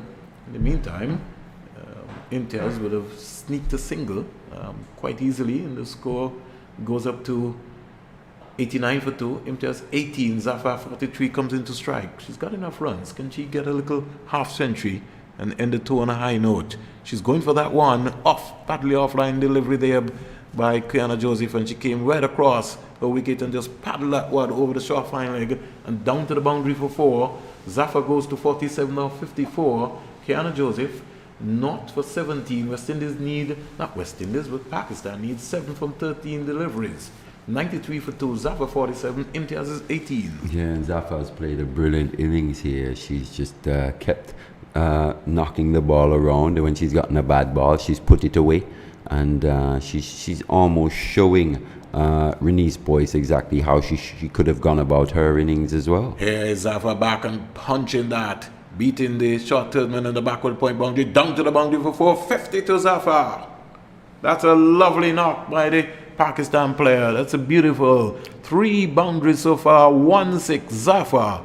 That's a lovely, well played, man. 55 deliveries, 51 to Zafar, and she's certainly making a claim to get into the West Indies, not West Indies, but Pakistan team, especially for the 50 over company, for the 50 overs series. They need 3 runs in 12 balls. Yeah, she's played really, really well today, Vern. She hasn't really been put under pressure.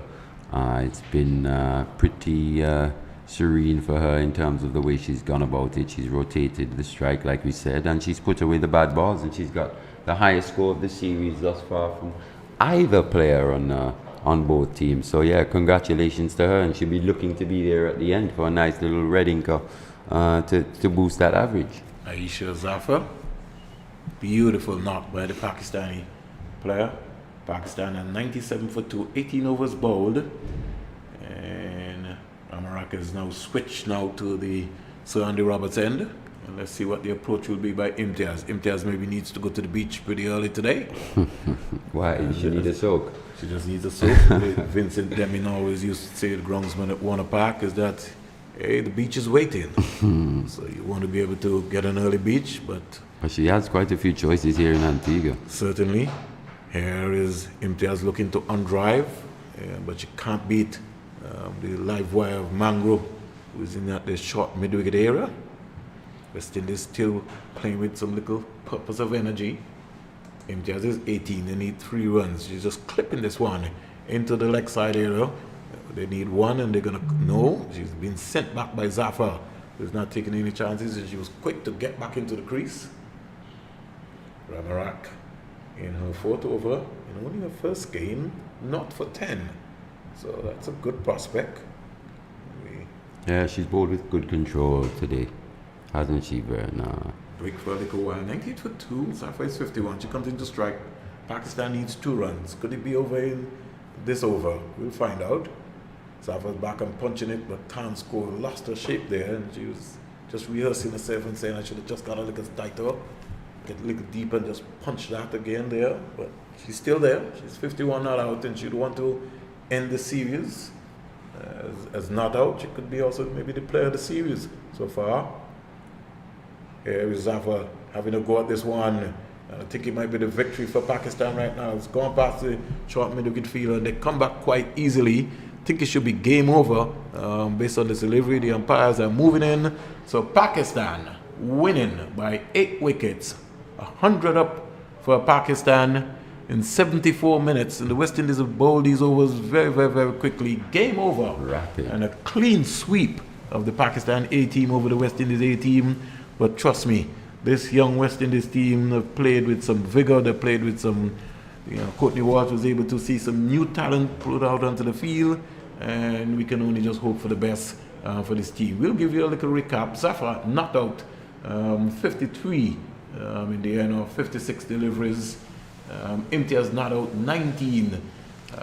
Ramara finishing with knocked for 12 from her spell. And some good talent on show, Mali. Yeah, from both teams. We see that this Pakistani team just slightly ahead of this Windies Women A team in terms of their development. But quite a good series, quite good cricket on show.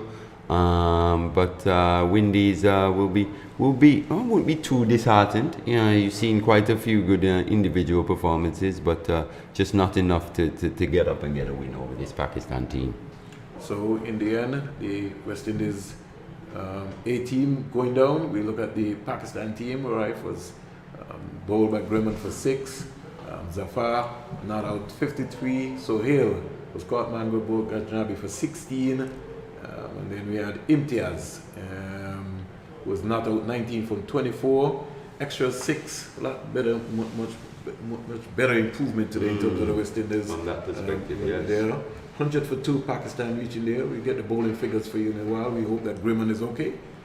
We'll find out in a little while in terms of that. Bowling figures, Glasgow 2 overs, no maidens, 11 runs, no wickets. Ramarak 3.4 overs, 12 runs, no wickets. Could look a spell. Grimmon in her first game, 3 overs, 21 runs, 1 wicket. Brianna Joseph 4 overs, 21 runs, no wicket. Gajnabi 3 overs, 18 runs, 1 wicket. And Mango, the live wire, 3 overs. She's bowled well so far, 16 runs. She's been a talent for the West Indies, no wickets. 100 for 2, extra 6, 18.4 overs. The West Indies going down to Pakistan A in their first real major series here in the 18 tour. 3-0, but something I think that the coaches can be able to work with. They can go back to the drawing board. And it's also a motivation process now for all of the other young ladies. That's for sure. Around the Caribbean will be able to motivate. But just before we go, Mali, I wanted to kind of highlight the role of, let's say, we're looking at people like a Shamar Brooks, a Craig Brathwaite, a Kyron Powell, a Raheem Cornwall, Jamal Hamilton. The government of St. Kitts and Nevis and the Antigua and Barbuda government, along with the Angola government and Dominica, well, originally, and Barbados, who joined in the end, the Ministry of Sports Division, started a 13 and under cricket competition. And during that competition, you ended up having a number of test players during that period of time who went on to play for whether they respective under 15, under 17, under 19 team, and then coming out to the test arena. I think this is what is going to have to happen with the women's program going forward, and not only the women's program, but even the next caliber, the next Cornwall, the next Bonner, whoever, is that somebody has to give support to Cricket West Indies, because Cricket West Indies can't do this alone. No, for so sure. we're going to have to go back to the drawing board. I also feel that CPL has a contribution also to make, and especially to the development of regional cricket, and especially at the local level, to support that program going forward, so that at least we can begin to produce the next Pollard and the next Bravo. over that next 15-year cycle, over that next 10-year cycle. And we know has to start at that era. Exactly. We know about the Scotiabank kiddie cricket programs that they've had over the years as well. So, I mean, there's already been a precedent set. You just need to apply it to the little girls and really drum up that interest and get these girls out here. And because for true sustainability for this Windies women cricket program, you're gonna have to have regular youth tournaments at all ages. Certainly. So we just want to be able to just say thanks so far to both the Cricket West Indies and Pakistan Cricket Board for initiating this series.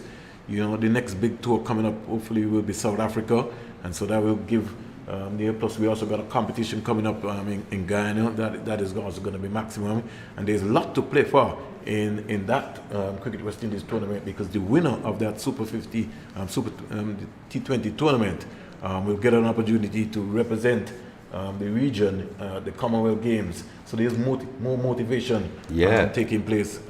And I remember just quickly in '98, Antigua, Barbados, representing the Caribbean in the men's version at the Commonwealth Games. And putting in good performances. So yeah, great opportunity for the girls to go out and represent and continue their cricketing journey. So on this Sunday morning, we just want to give credit to the entire backroom staff so far, who has done an excellent job to be able to pull through with this coverage. ABS, Ashnit and his team, Richard Berridge also and his team, everybody who's worked so far, Sylvester Bones and Joseph Malley Richards. We'll be able to get a little lunch break. I think I'm going to go and have a water break with Mali on my birthday and bounce in, get myself organized.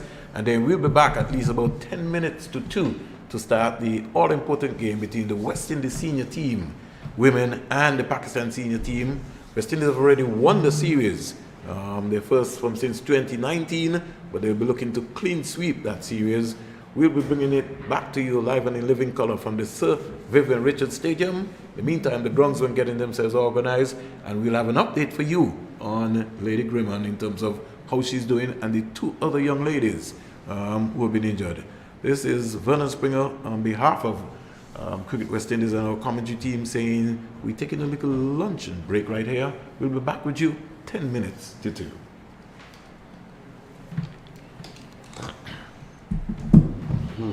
Nice work, buddy. Yeah.